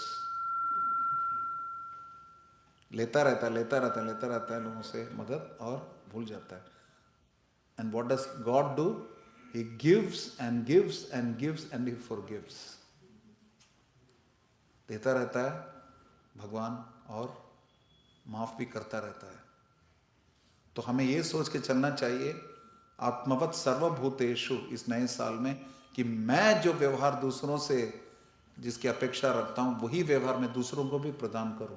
और ये 4 सिद्धांत हर व्यक्ति जो मेरे सामने आता है मुझे ये मान के चलना चाहिए कि मेरी भक्ति उसके साथ मेरे संबंध पर आधारित है, और मैं जिस व्यक्ति से सबसे अधिक प्रेम करता हूं या जिसके प्रति मेरा जो मेरे लिए प्रिय है उसके साथ जो मेरा संबंध है उसी संबंध को मैं सबके साथ स्थानांतरित करूंगा, उसी प्रकार से व्यवहार करूंगा। और जहां भी किसी भी प्रकार का असमंजस है ये मान के चलूंगा कि मेरी गलती इसमें क्या है, उसको देखूंगा, मैं अपनी गलती देखूंगा। और चौथी चीज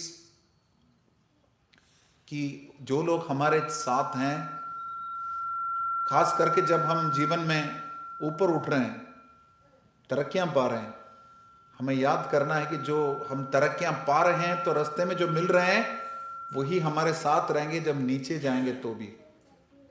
तो ऊपर उठते समय जो हमारे साथ रहते हैं नीचे जाते समय भी वही होंगे, इसलिए संभाल के चलें। यही हो सकता है गंगा जल तुलसी दल देंगे, हरि कृष्ण मंत्र देंगे। इस प्रकार से प्रत्येक व्यक्ति के साथ संबंध रखें। और क्योंकि भगवान हमारी सारी गलतियां माफ कर रहे हैं, कृष्ण और गुरु हमारी सारी गलतियां माफ करते हैं, सिर्फ माफ भी नहीं करते, भूल भी जाते हैं। और जैसे बच्चों के समान सहज स्वभाव हमें बनाना है, माँ बाप की तरह सहिष्णु बनाना है, जो अपने बच्चों के प्रति सहिष्णु होते हैं वो स्वभाव का अनुशीलन करना है। सहिष्णुता अथवा शांति का अर्थ है कि मनुष्य अन्यों द्वारा किए गए अपमान तथा तिरस्कार को सहे। जो आध्यात्मिक ज्ञान की उन्नति करने में लगा रहता है उसे अन्यों के तिरस्कार तथा अपमान सहने पड़ते हैं। पुस्तक वितरण में जाते हैं तो क्या कुछ अनुभव बताओ, लोगों ने आपका अपमान किया फिर भी आपने बुक डिस्ट्रीब्यूशन किया, बताओ एक एग्जाम्पल बताओ कि आपने सहन किया और उसे वो प्रभावित हुए उससे बाद में। अभी एक भक्त के साथ हुआ था ऐसा, एक आर्मी मैन था, वो जब कैंट के आगे खड़ा था तो बहुत चिल्लाया। फिर उस भक्त ने बोला हम तो भगवान की सेवा कर रहे हैं, सारा धरती तो भगवान का है, आप बोल रहे हैं यहाँ नहीं करें। तो दोबारा फिर से वो गाली दिया, तीसरे बार आके फिर माफ़ी मांगा, आप साधु हैं, आप इतने दूर से आए हैं सेवा करने के लिए, मेरा स्वभाव मेरा जो गुनी हूँ इसलिए मैं इतना कुछ बोला। फिर उनको ले गए, फिर कंबल गिफ्ट किए, मारने के लिए तो नहीं कंबल डाल के कंबल गिफ्ट किए कि मैं एक कंबल लाया था, आप ये स्वीकार कर लीजिए। तो लोग प्रभावित होते हैं। अगर हम साधु का व्यवहार हम करेंगे, ये सबसे बड़ा प्रचार है, सबसे बड़ा प्रचार हमारे आचार से ही होता है। और एक बार और ऐसा हुआ था गुजरात में, जब बुक डिस्ट्रीब्यूशन कर रहा था तो एक आदमी आया, बहुत उल्टा सीधा बोला, बहुत बोला। फिर मैं कुछ इस तरीके से रिएक्शन नहीं दिया तो बोला मैं आपको चेक कर रहा था। हाँ, ये भी है, लोग परीक्षा लेते हैं कभी कभी, हाँ गुस्सा हो गया। अच्छा, गुड पॉइंट, वेरी गुड। हमारे मोहन रूप प्रभु का फेमस वीडियो है ना, आप लोगों ने देखा होगा, मायावादी के खिलाफ जो प्रश्न उठा था, एक बहुत बड़ा वीडियो वायरल हुआ था मोहन रूप प्रभु का, लाखों लोगों ने देखा। उसमें वही है, वो एक माता जी बार बार सवाल पूछ रही है, कुरेद के, प्रभु जी बस हंस रहे हैं, हंसते आंसर दे रहे हैं। श्रील प्रभुपाद के जीवन में कथा आती है कि एक बंगाली बाबू ने बहुत गंदे शब्दों से प्रभुपाद को धुतकारा, और जब कनाडा छोड़ के जाने वाले थे तो प्रभुपाद ने परम पूज्य गोपाल कृष्ण गोस्वामी गुरु महाराज को बुलाया और बताया कि उस व्यक्ति को बुला के लाओ, मैं उसको आशीर्वाद देना चाहता हूं। तो गुरु महाराज ने प्रभुपाद से पूछा, प्रभुपाद उसने तो आपके बारे में इतने अपशब्द कहे। तो प्रभुपाद ने बताया, जाने दो, मैंने पिछले जन्म में उसको कुछ कष्ट दिया होगा। तो ये मान के हमें चलना चाहिए कि जो भी हमें दिक्कतें होती हैं, हमें मान के चलना चाहिए कि ये हमारे ही कर्म के एजेंट हैं जो हमारे सामने आ रहे हैं।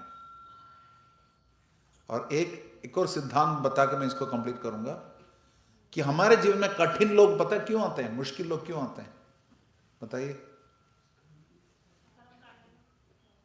कर्म काटने के लिए और हमें प्यूरिफाई हमें शुद्ध करने के लिए और मजबूत बनाने के लिए और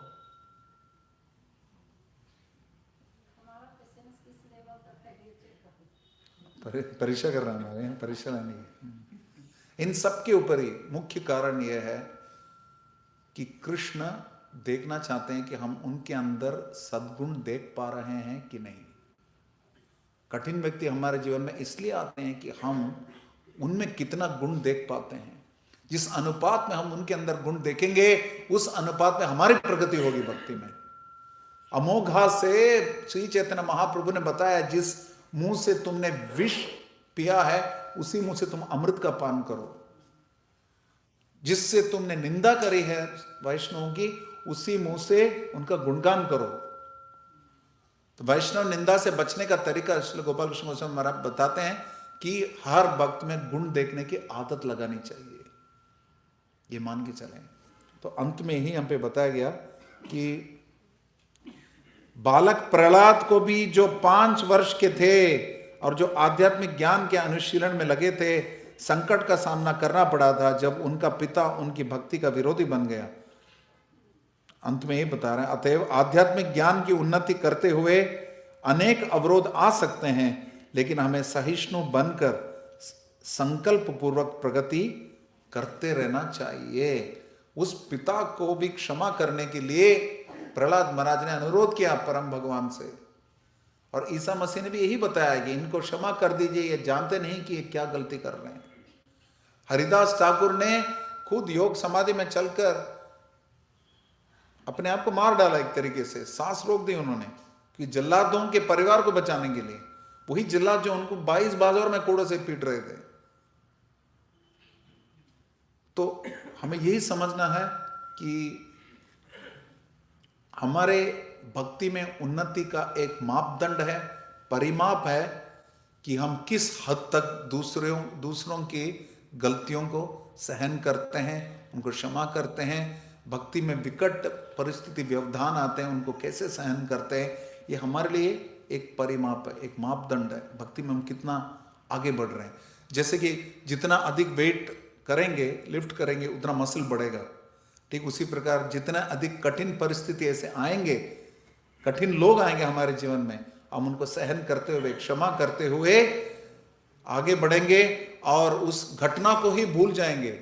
व्यक्ति की गलती की क्षमा और उस घटना को पूरी तरह भूल जाना। फॉरगिव एंड फॉरगेट मतलब यही है। हरे कृष्णा। इस नए साल में संकल्प लीजिए कि कम से कम 3 भक्तों को या अभक्तों को, जैसे भी, जिनको आपने दुख दिया है, आपको लगता है आपने दुख दिया है, आप जाकर उनसे माफी मांगिए। और कम से कम एक व्यक्ति जिसने आपको दुख दिया है,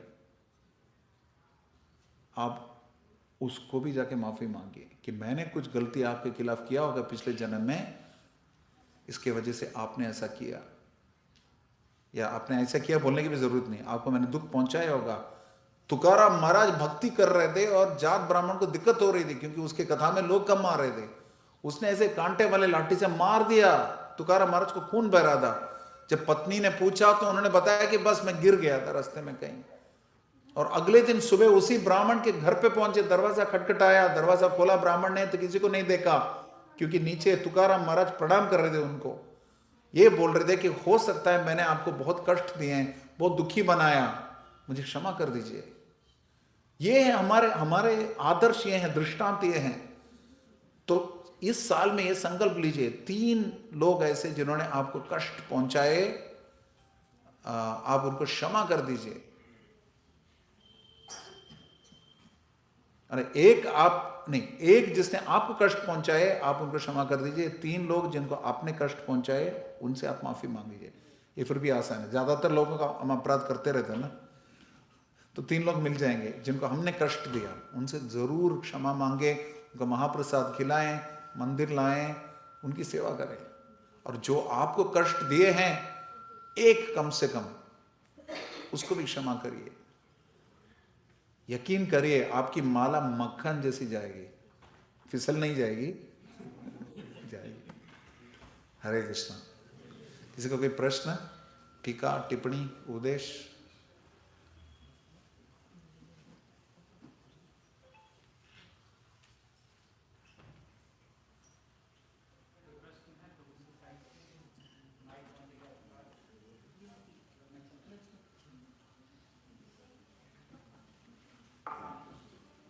हरे कृष्णा प्रभु जी, धन्यवाद।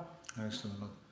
प्रभु जी, जैसे कोई हम गलती करते हैं तो आगे वाला हमें बताता नहीं है, हम जाने अनजाने से हमसे गलती हो रखी है और हमें वो बताता नहीं, आगे पता नहीं चलता, तो हमें पता कैसे चलेगा उनसे हमसे गलती हुई और उससे हम कैसे सुधार कर पाए? एक तरीका है कि सुबह हम जो वांछाकल्प प्रार्थनाएं करते हैं उनको हृदय से करना चाहिए, प्रणाम करना चाहिए, वांछाकल्प मंत्र बोलना चाहिए। क्योंकि कौन से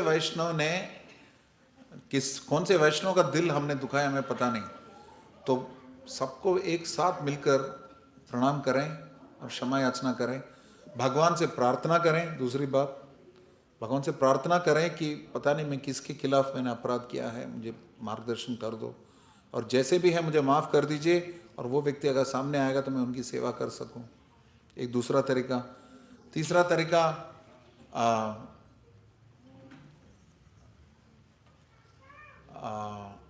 आप उनके लिए प्रार्थना करना शुरू करिए, जो भी हो, जिनके भी खिलाफ आपने कष्ट पहुंचा है, मालूम नहीं वो कौन है, उनके लिए प्रार्थना करिए, चाहे तो एक माला एक्स्ट्रा करिए, जैसे भी कुछ करिए उनके लिए। साधु का स्तर अपने आप उठा लीजिए। और इन सबके ऊपर ही वैष्णव आचार्यों के जो गीत हैं उनको भी पढ़ सकते हैं, क्योंकि उनमें हमारे असली स्थिति पता चलती है। वो विख्यात भजन है, हैया चैन है वे प्रभु जता जान, एक वृंदावनवासी जता महाप्रभु, ऐसे सबके एक एक जगह, वृंदावन, मायापुर, जगन्नाथपुरी, और इतना सब बोलने के बाद लास्ट है हैया चैन है वे। अभी तक जो भक्त बने हैं, जो भक्त नहीं बने हैं, सबसे मैं माफ़ी मांगता हूँ। तो वो भजन आप गा सकते हैं, बहुत अच्छा भजन है, रोज़ गा सकते हैं। कई भक्त ऐसा करते हैं। ज़्यादा हमारे मुक्तिदाता प्रभु जो हमारे उस समय आश्रम इंचार्ज थे, बहुत महान कीर्तनीय, वो रोज़ सुबह ये भजन पढ़ते थे। कि कौन पता नहीं ना, आज तक जो शिव जी ने एक बार जंगल के बाहर प्रणाम किया, पार्वती जी ने पूछा तो बताया कि यहाँ पे कई साल पहले एक भक्त ने साधना करी, और सागर के तट पे दोबारा प्रणाम किया, ये बोलते हुए कि कई साल बाद यहाँ पे भक्त आएगा। तो भक्तों का स्तर इतना ऊंचा है, कौन है कुछ पता नहीं, हमसे तो बेहतर ही है, मान के चलें। सावधाना हटी दुर्घटना घटी, सावधानी हटी दुर्घटना घटी। तो ये भजन भी बोल सकते हैं, उनके लिए प्रार्थना कर सकते हैं, उनके लिए चैंट कर सकते हैं, भगवान के सामने आप विलाप कर सकते हैं, वांछाकल्प प्रेयर्स ठीक से बोल सकते हैं, ऐसे कुछ चीज़ें कर सकते हैं। बाकी आपके मंदिर के पदाधिकारी या आपके आध्यात्मिक पदाधिकारियों से प्रश्न कर सकते हैं कि आपको लगता है मेरे व्यवहार में कुछ कमी है, तो आपके व्यवहार के बारे में बताएंगे। बताते बताते आपको पता चलेगा कि किसके खिलाफ आपने ऐसा कुछ किया भी होगा। 5-6 चीज़ें हैं, और भी है, बाकी दुनिया समझा देती है, ज़्यादा वेट नहीं करना पड़ता। और कोई प्रश्न?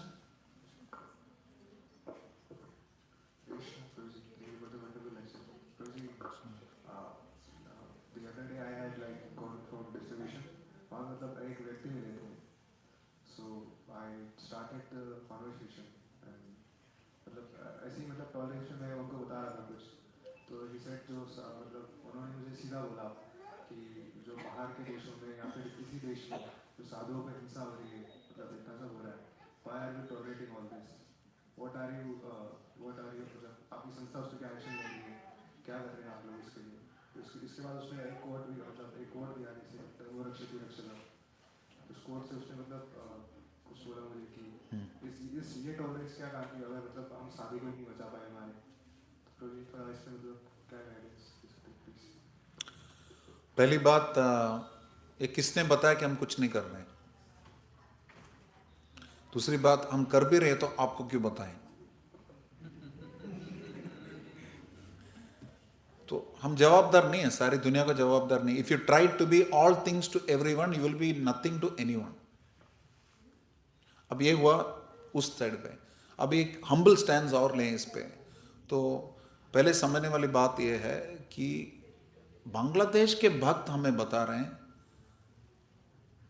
कि आप लोग ऐसा कोई भी काम मत करो, वहां पे बैठे जहां पे जल रही है, लंका जल रही है, उसके बीच में वो बैठे हैं और आप यहां जाके स्टार बनोगे, हम लोग साधु करेंगे यहां पे। जब हमारे नागरिक हमारे जिनके साथ उत्पात मच रहा है तो देश के पदाधिकारी कुछ करेंगे ना, वो क्या राजनीतिक दृष्टि से कुछ करेंगे, कूटनीतिक दृष्टि से कुछ करेंगे या किसी अन्य तरीके से। हमारा कार्य है उन तक सब पहुंचाना इंफॉर्मेशन। तो जिन जिनको एस्केलेट करना है उनके एस्केलेट, मैं पहले की बात कर रहा हूं, अभी का इस रीसेंट घटना का मुझे पता नहीं, लेकिन जब इस्कॉन के भक्तों के प्रति जब समस्या हुई थी तो इस्कॉन के भक्तों ने जो देश के जितने भी पदाधिकारी हैं उनकी इंफॉर्मेशन पहुंचाया था। और दूसरी बात, बांग्लादेश के भक्तों ने बताया था ऐसा कोई कदम मत उठाए जहां पे हमारे खिलाफ जो जुल्म हो रहे हैं वो बढ़ जाएं। ये सोच, हम प्रैक्टिकली सोचना पड़ेगा। एक समस्या के पीछे बहुत सारे परिवेश हैं, भावुक होके कुछ भी बोलना कोई भी बोल सकते हैं। ये तो ऐसे है कि इस्कॉन गरीबों के लिए क्या कर रहा है करके, आप क्या कर रहे हो गरीबों के लिए? मैं ब्रह्मचारी होते हुए ऐसी संस्था का भाग हूं जो रोज भक्तों को 10 लाख लोगों को प्रसाद खिलाता है। आप कितने लोगों को खिलाते हो अपने परिवार के बाहर? बड़े गृहस्थ बन के घूम रहे हो। आपकी तरफ इसलिए देख रहा हूं कि आप भी बना पाते हो बांटना तो इन लोगों को है। तो ये बात है कि जनरली लोगों को प्रवृत्ति होती है कि कमेंट करना, खास करके आध्यात्मिक संस्था के बारे में, और ये दिखाना कि तुम लोग कमजोर हो, ये बताना अच्छा लगता है। तो हम सिर्फ एक आध्यात्मिक संस्था नहीं है, हम एक ऐसी संस्था है जो समाज के नियमों को, तौर तरीकों को, कायदे कानून के हिसाब से हम चलते हैं। हम कानून का अपने हाथ में कभी नहीं लेंगे और हमें लगता नहीं है कि बस मोमबत्ती का एक मार्च लगाने से या ये करने से शांति आ जाएगी वापस। हम आध्यात्मिक ज्ञान बांट रहे हैं, भारत में वो बढ़ा रहे हैं ताकि भारत में गलती ना हो, भारत में ही भारतीय के खिलाफ ऐसी गलती ना करें। हम भारत में पुस्तक वितरण कर रहे हैं, इसी प्रकार विश्व भर में पुस्तक वितरण कर रहे हैं। और कोई आपके पास प्रमाण नहीं है कि जिन देशों में समस्या हो रही है वहां पे पुस्तक वितरण नहीं हो रहा है, बिल्कुल हो रहा है। मैं ऐसे देशों में प्रचार करने गया हूं जहां पर दूसरा मजहब है और वो अलो नहीं करते पुस्तक वितरण के लिए, लेकिन मेरी एक गुरु बहन है जो हर दिन पिछले 35 साल से पुस्तक वितरण करती है, एवरी सिंगल डे।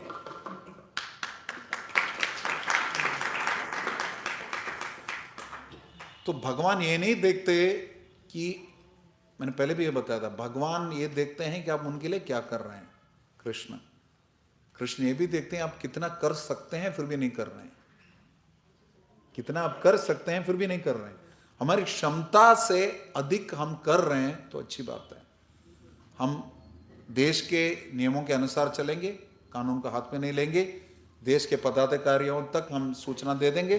अगर दूसरे देश में है तो हमारे देश के अधिकारियों को हम बताएंगे कि ताकि वो उचित स्तर पे उसकी बातचीत चले।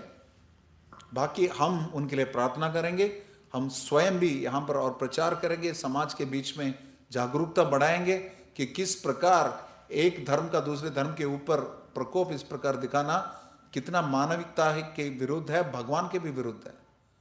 तो हमारे प्रदेश में हम ये करेंगे। और आजकल जैसे पहले जैसे नहीं है, विश्व पहले जैसे नहीं है। अब विश्व एक गांव जैसा हो गया, एक इत्रा विश्वम भवति एकनिडम, सर जैसे सारी जगत बन गई एक छोटा सा घोंसला। सोशल मीडिया की वजह से सब कुछ पास आ गया, बच नहीं सकते।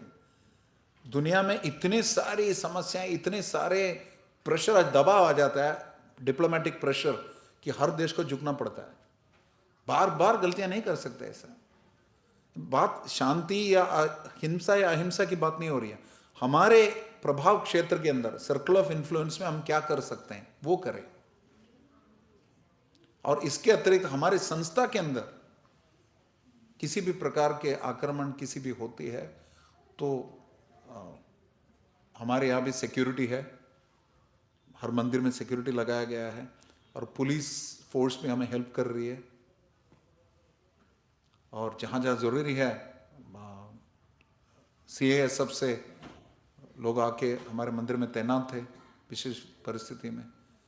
तो सिक्योरिटी के लिए जितना चाहिए, भक्तों की सिक्योरिटी, मंदिर की सिक्योरिटी, डीटीज की सिक्योरिटी के लिए इसको पूरी तरह जागरूक है, अपना पूरा प्रयत्न कर रहा है।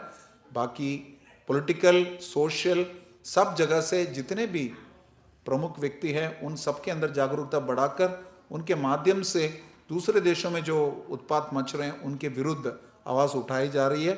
उसके अतिरिक्त हमारे ऐसा नहीं कि सिर्फ इस्कॉन है, बाकी भी लोग जैसे पॉलिटिशियंस भी, ब्यूरोक्रेट्स भी अपने आप अपने लेवल पे कर रहे हैं।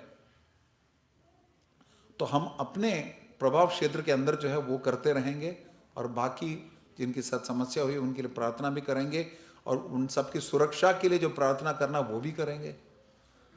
नरसिंह देव से बढ़कर कोई टक्कर लेके तो दिखाएं।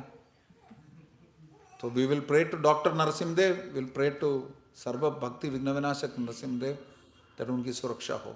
साथ साथ हमें उन्हें जहाँ जहाँ जिस जिस तरीके से वो हेल्प चाहते हैं वैसे देंगे। आप जैसे चाहते हैं वैसे नहीं देंगे। जिसको हेल्प चाहिए वो बताएगा। प्रभुपाद बोलते थे, spiritual master ask for water, don't give him milk.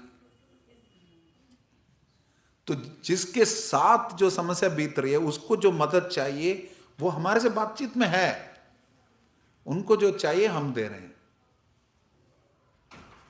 इतना सब बोलेगा, हो सकता और चिढ़ जाएगा। इतना बता सकते हैं, आपके हिसाब से क्या होना चाहिए बताइए। अरे टक टक टक टक टक टक लिख लेना, वो जो बताते हैं लिख लेना और बोले ठीक है मैं अपने अथॉरिटीज को अलर्ट कर दूंगा। Thank you very much. आप जैसे लोग चाहिए हमें। मंदिर आइए, प्रसाद पाइए, बिकम डिवोटी। हर परिस्थिति को कृष्ण भावनामृत के लिए यूज करें। ये भी एक आंसर है।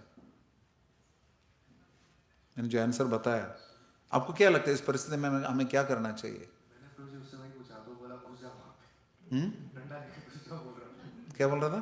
तलवार लेके घुस जा वहाँ पे। ये आपका मत है उन्होंने बोला है मुझे। स्वामी, मैं आपका मत है मतलब कोटेशंस में बोल रहा हूँ। आप उनको बताइए कि आपका मत है, मैंने आपको सुन लिया, मैं अपने पदाधिकारियों को समझा दूंगा। आपके हितैषी होने के लिए धन्यवाद। ये मैं आपको नहीं बोल रहा हूं, आप उनको बोलें। 3 बार कंफ्यूज हो चुका है आदमी ये। क्लियर? अच्छा, दूसरे के बारे में बने कितना मजा आता है। ये होता है। Forgive them. Any other questions? Yes. इसके बाद माताओं के पास पहुंचेंगे। माइक में बोलो बाबू, आपकी आवाज है, माइक की नहीं आ रही। मेरा ये सवाल था कि जैसा आपने बताया टॉलरेंस करना चाहिए, माफ करना चाहिए, तो मेरे को ऐसा लगता है कि कोई कितना भी ज़्यादा टॉलरेट कर ले, कितना ज़्यादा माफ कर ले, कितना ज़्यादा हम्बल नेचर को, उस हिसाब से उसकी इमेज बना लेते हैं। बहुत वीक पर्सनैलिटी का एक इमेज बना लेते हैं अपनी सोसाइटी में लोग। उसी हिसाब से उसको ट्रीट किया जाता है, उसी हिसाब से उसको रिस्पेक्ट दी जाती है, वैसा ही बिहेव किया जाता है उसके साथ। तो क्या टॉलरेंस हमेशा एक सोल्यूशन होता है या फिर उस पर कुछ एक्शन भी कभी कभी लेना चाहिए? मेरा आपसे प्रश्न है कि आप जो बता रहे हो इसका स्रोत क्या है इस इंफॉर्मेशन का? अक्सर देखा जाता है कि दुनिया में ऐसा होता है। कहाँ देखा जाता है? कितने लोग आपने देखे? आपका डेटा क्या है? ये मेरा एक्सपीरियंस है। कितने लोग देखे आपने? 2, 3, 4? मेरा एक्सपीरियंस है। आपका अपना एक्सपीरियंस है। हाँ, आपका पर्सनल एक्सपीरियंस है कि आप जितना टॉलरेट करते हैं आपको समस्या होती है। तो आपके पास क्या विकल्प हैं? आपके पास 3 ही विकल्प हैं। एक, आप अमिताभ बच्चन बन जाओ। अभी वाले नहीं, एंग्री यंग मैन वाला। अभी वाले बनेंगे तो बस लोग बैठ के सुनेंगे, क्विज कंपटीशन में पार्ट लेंगे। पुराने अमिताभ बच्चन जो एंग्री यंग मैन थे, या हमारे दक्षिण में रजनीकांत, वो बन जाओ। जुल्म के खिलाफ लड़ो, जो भी है वो कर सकते हो। और पता भी नहीं जुल्मी कौन है, क्लियर नहीं है इसमें। धर्म की बातें बहुत सूक्ष्म है, कौन गलत है कौन सही है बात नहीं कर सकते क्लियरली। आपको लगता है, हर व्यक्ति को लगता है मैं सही हूं, तो क्योंकि धर्म की बातें सूक्ष्म है इसलिए बता नहीं सकते। तो पहली बात, आप कानून को अपने हाथ में ले लो। दूसरी बात, आप कानून को इतला कर दो, जो कि एक्चुअल अथॉरिटीज हैं, उस परिस्थिति में डिसाइड कर सकते हैं, आपकी सुरक्षा कर सकते हैं या उस समस्या का निवारण कर सकते हैं, उन तक इंफॉर्मेशन एस्केलेट कर दो। और तीसरा है, ये दोनों ना करो, जस्ट टॉलरेट। आपके ऊपर वो चॉइस, सिचुएशन के अनुसार क्या यूज करना है। एक व्यक्ति था जिसको साधु ने बताया कि सबके अंदर परमात्मा है। भक्ति सिद्धांत प्रभुपाद ने स्टोरी बताई, इसलिए प्रभुपाद के गुरुदेव, सबके अंदर परमात्मा है, इसलिए सबसे प्रेम करना है, सबके सद्भाव रखना है। तो वो सबको बोलने लगा परमात्मा है, सब बहुत प्रसन्न हो गए उससे। एक बार रास्ते से जा रहा था तो हाथी सामने आ रहा था, पागल हाथी हो भी, ऊपर महावर हट जाओ हट जाओ हट जाओ चिल्ला रहा है महावर, लेकिन ये बार बार नहीं वहीं खड़ा है, नहीं नहीं मेरे अंदर भी परमात्मा है, उसके अंदर भी परमात्मा है, मैं सहन करूंगा और वो हाथी कुछ नहीं करेगा। और पास आकर अरे हट जाओ बाबा, हाथी कुचल देगा तुम्हें, नहीं नहीं मेरे अंदर भी परमात्मा है, उसके अंदर भी परमात्मा है। फिर लास्ट में हाथी ने उठा के पटक दिया, तो बहुत सारी हड्डियां टूटी, अस्पताल में गया। तो कुछ समय बाद साधु आए, तो उन्होंने बताया महाराज आपने तो बताया कि सबके अंदर परमात्मा है, उस हाथी के अंदर भी परमात्मा है, उसने क्यों नहीं सुना, मैं जब सामने खड़ा हूं तो उसने मैं क्यों मारा उसने। तो साधु महाराज ने उसको बताया बेटा उसके ऊपर जो महावत बैठा था उसके अंदर भी परमात्मा है, उसने बताया हट जाओ तुमने नहीं सुना। तो किस हद तक हम कृष्ण से कनेक्टेड हैं ये जरूरी है। टॉलरेंस का मतलब क्या है ये भी समझना चाहिए। टॉलरेंस का मतलब अन्याय न्याय को समझना भी है, उसके बाद ही उसके अनुसार प्रतिक्रिया होती है। हो सकता है अन्याय आपने किया है, क्लियर नहीं है ना, तो जब तक हम अपनी कृष्ण भावनामृत को बढ़ाएंगे तब तक हम सहज दृष्टि से ये नहीं बता सकते कि हम सहिष्णु सही हैं कि नहीं है। विनम्र बनना, सहिष्णु बनना, अमानिना माना देना, ये करने से कीर्तनीय सदाहरि, जो कीर्तनीय सदाहरि व्यक्ति ये सब कर सकता है। तो किस परिस्थिति में किस प्रकार से सहन करना, कैसे व्यवहार करना, इसके लिए अभ्यास चाहिए, प्रशिक्षण चाहिए, मार्गदर्शन चाहिए, उसके बाद हम कर सकते हैं परिस्थिति के अनुसार। लेकिन जितना हो सके भक्त के लिए अनुमोदित व्यवहार यही है कि हर परिस्थिति में विकट परिस्थितियों को, व्यवधानों को, बाधाओं को उसे सहन करना चाहिए। जिस अनुपात में हम सहन करेंगे उस अनुपात में हमारी प्रगति होगी। भक्त के कार्य जितना अधिक करेंगे तो भक्त का व्यवहार होगा। जब कार्य बाकी करोगे तो वैसे समस्याएं भी फेस करनी पड़ेंगी। तो पहले be the change you want to see. अपने आप को कृष्ण भावनामृत में इतना सुदृढ़ बना दो कि आपके चारों तरफ कवच है। आपको क्या लगता है अखिलांड कोटि ब्रह्मांड नायक कृष्ण आपका ध्यान नहीं रखेंगे? जब शराबी कबाबी स्त्री लंबट कोई बॉस आपको सैलरी दे सकता है सिर्फ नौकरी करने के लिए 8 घंटा, जीवन भर आपने भगवान को समर्पित किया, भगवान कुछ नहीं करेंगे आपके लिए? इस विश्वास पे सहन कर सकते हैं, राइट? माता जी के पास कोई प्रश्न था? यस।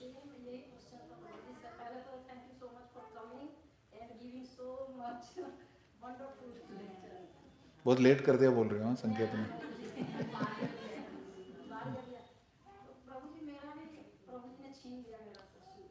चलो जय माता दी।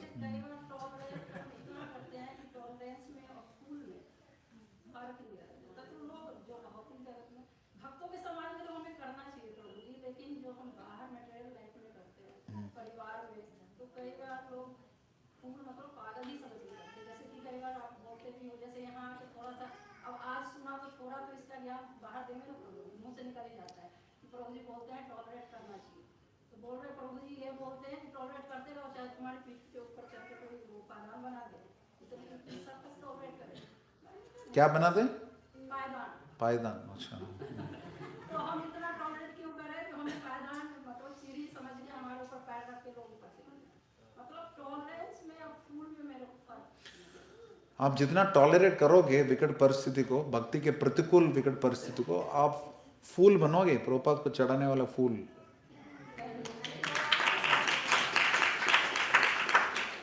मैंने प्रभुपाद को उदाहरण दिया आपको। प्रभुपाद ने जितना फेस किया, हमने क्या फेस किया? हमने कुछ नहीं फेस किया। उस पादरी का तो आपने सुना ही होगा, जिनके गांव में बाढ़ आई थी, तो सब निकल रहे थे। उन्होंने बताया कि पादरी जी आप चले जाइए, बच जाइए, चलिए निकल जाए, मेरी गाड़ी निकल रहे साथ है। नहीं नहीं नहीं, मेरे ईश्वर मुझे बचाएंगे। कुछ समय बाद फर्स्ट फ्लोर के ऊपर पानी आ गया। उन्होंने बताया कि अभी तो बोट आ रही है, हमारे नाव में साथ आ जाए। नहीं नहीं, ईश्वर मुझे बचाएगा। फिर तीसरे फ्लोर पे भी पानी आ गया, बाढ़ का पानी, मोटर बोट ला दिए। उन्होंने बताया कि नहीं नहीं, ईश्वर मुझे बचाएगा। फिर रूफ टॉप पे पहुंच गए, हेलीकॉप्टर आई, पादरी जी आप आ जाइए। उन्होंने सीढ़ियां फेंक भी दी ऊपर से। उन्होंने बताया नहीं नहीं, मेरे ईश्वर मुझे बचाएंगे। तो फिर बेचारा गुजर गए बेचारे। और भगवान से जब मिले, ईश्वर से मिले, तो उन्होंने पूछा, मैं तो आप पर विश्वास रखता था कि आप मुझे बचाएंगे करके, और आपने मुझे मरने दे दिया। तो उन्होंने बताया कि बेटा, तुम्हें गाड़ी किसने भेजी? तुम्हें नाव किसने भेजा? तुम्हें मोटर बोट किसने भेजा? तुम्हें हेलीकॉप्टर किसने भेजा? तो बस जिस अनुपात में हम कृष्ण से कनेक्टेड है, सेम पॉइंट, उस अनुपात में हमें कृष्ण का हाथ दिखेगा। कृष्ण भावनामृत का अर्थ यह है कि किस हद तक हम कृष्ण की उपस्थिति को देख पा रहे हैं उस परिस्थिति में। जिस हद तक हम कृष्ण को, आप मेटीरियल वर्ल्ड की बात कर रहे हैं, मेटीरियल वर्ल्ड करके कोई जगह है ही नहीं। मेरे बात दोहराइए दोबारा, we are not humans on a spiritual journey. We are spiritual beings on a human journey. हम मनुष्य नहीं है जो आध्यात्मिक जगत में हैं। हम मनुष्य नहीं हैं जो आध्यात्मिक जीवन में हैं। हम आध्यात्मिक स्फुलिंग हैं जो मनुष्य शरीर में है। तो सब कुछ आध्यात्मिक है। किस हद तक हमने आध्यात्मिकृत किया, how much have you spiritualised your life, उस अनुपात में हम हर परिस्थिति के अनुसार व्यवहार करेंगे। इधर फाइन? और कोई question? Thank you so much. हो गया आज का कोटा, साल का कोटा।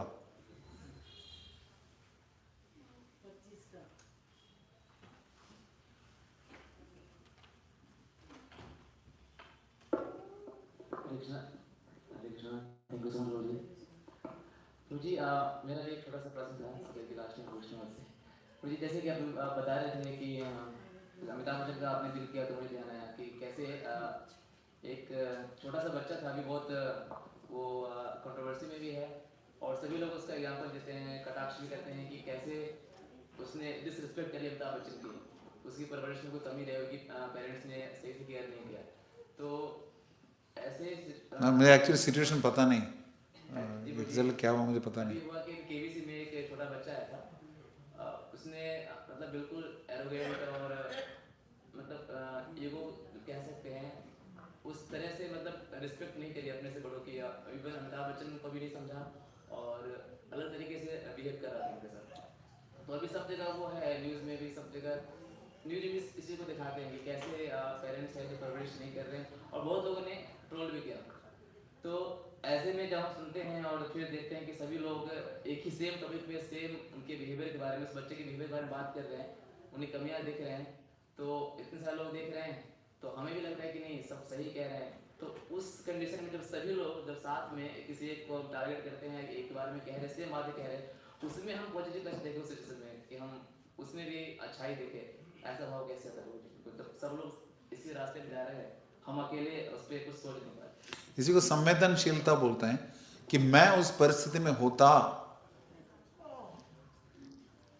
तो मैं क्यों ऐसा करता, तो मैं क्या करता नहीं, उसके बदले मैं वहां होता तो मैं क्या करता, सोच के सब बोल रहे हैं कि उसने गलती करी, उसने गलती करी, उसने गलती करी, मैं होता तो वैसा नहीं करता। लेकिन हमें एम्पैथी, संवेदनशीलता का मतलब है मैं उसकी परिस्थिति में होता और यही व्यवहार करता तो क्यों वो सही होगा, ऐसा सोचेंगे तो पता चलेगा उस बच्चे का नजरिया वो है। बच्चे का नजरिया ये नहीं है कि आप जैसा चाहते हैं वैसे व्यवहार करें, वो तो आपका नजरिया है। बच्चे का नजरिया है कि मुझे ऐसा ऐसा लगा इसलिए मैं ऐसा ऐसा कर रहा हूं।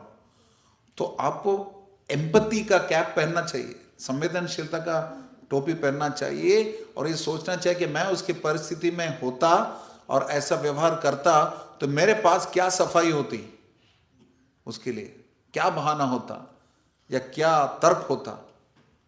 ये सोचेंगे तो पता चलेगा उसकी मनस्थिति। इसका मतलब ये नहीं कि उसको सुधारना नहीं है, सुधारता वो है, ये भी याद रखिए। क्षमा करने का एक तरीका है, इसको दूसरों को सुधारने का भी एक सिद्धांत है।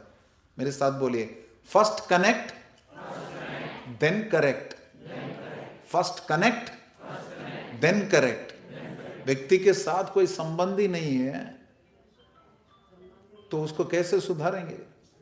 पहले उसके साथ संबंध स्थापित करना है, उसको कुछ मदद करना है, उसको सेवा करनी है। माँ डांटती है तो भी बच्चा क्यों सुनता है? कि उसको पता है माँ उसकी हितैषी है, पहले उसने इतनी सेवा करी है। तो इसलिए जब दूसरों की हम सेवा करेंगे, उनके हितैषी बनेंगे, उनको मदद करेंगे, उसके बाद हम उनका सुधार कर सकते हैं। अन्यथा कलयुग है, कोई भी किसी को भी दंड देता है तो उल्टा उसी को दंड मिलता है, मतलब वही दे देता है जिसको दंड दिया। We are living in a very intolerant society, असहिष्णु समाज में हम रहते हैं। तो इसलिए जब तक संबंध नहीं है किसी के साथ, इसलिए कि मैं तुमसे सीनियर हूं, आई थिंक अब you are there for at least 10 years now, 12 years, 12 years now, almost 10-12 years. I can say I'm there for 25 years, so I can shout at you. No, वो कोई हक नहीं देता मुझे। मैं जोनल सुपरवाइजर हूं तो क्या है, तुम्हारा बॉस थोड़ी हूं। तो हर जीव स्वेच्छा के अनुसार ही चलता है। दूसरे के स्वेच्छा के साथ हस्तक्षेप करेंगे तो वो विद्रोह करेगा। तो इसलिए हमने पोजीशन, पद या अपने विशेष परिस्थिति का दूसरों के पर थोपना नहीं चाहिए। मेरे गुरुमान ने एक बार भी 25 साल में मुझे ये नहीं कहा कि मैं तुम्हारा गुरु हूं, तुम्हें मेरे हिसाब से चलना है, या मैं जीबीसी हूं, नॉट वंस। और सब उनका कहना मानते थे। तो we should, with our behaviour we should command respect, तब हम दूसरों को कनेक्ट कर पाएंगे, उसके बाद करेक्ट कर पाएंगे। इसलिए नहीं कनेक्ट कर रहे कि उनको करेक्ट करें, इसलिए कनेक्ट कर रहे हैं कि हम उनको हेल्प करें। हेल्प करने के लिए अगर करेक्ट करना है तो करेंगे, हेल्प करने के लिए अगर करेक्ट ना करना है तो वो भी करेंगे। Make sense? So this is the empathy part. मैं होता तो वो क्यों करता।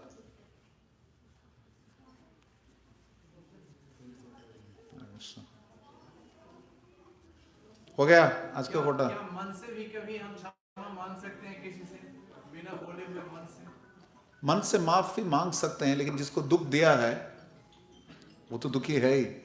सबसे उत्तम परिस्थिति में उनको व्यक्तिगत रूप से अवगत कराना ही सबसे उन्नत स्थिति है।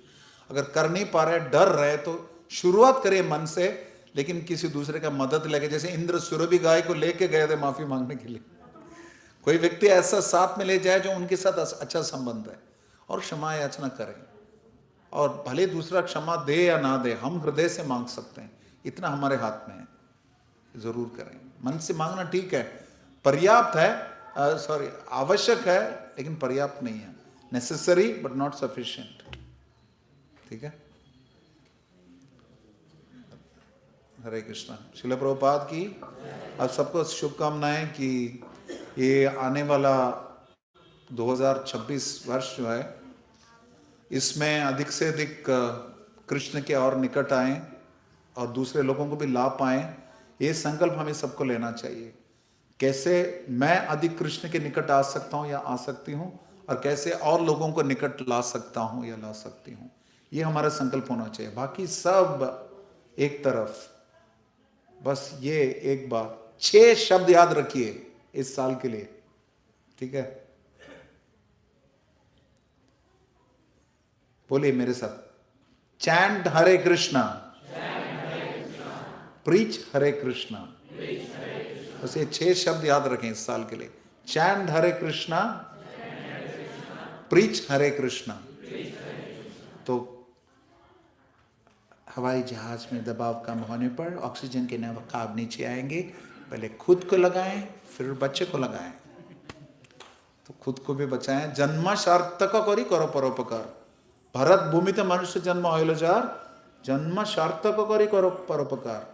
भारत भूमि में हमने जन्म लिया है, इसलिए पहले तो इस नए साल को मनाना नहीं चाहिए। हमारा नया साल तो गौर पूर्णिमा है, भारत भूमि में जन्म है, तब मनाएं। लेकिन जनवरी से मार्च के लिए भी और मार्च के बाद भी हम अपने जन्म को भी सार्थक बनाएं कृष्ण भक्ति करके, और दूसरों के जीवन में भी कृष्ण भक्ति लाकर उनको भक्ति में आने का माध्यम बनकर सार्थक करें।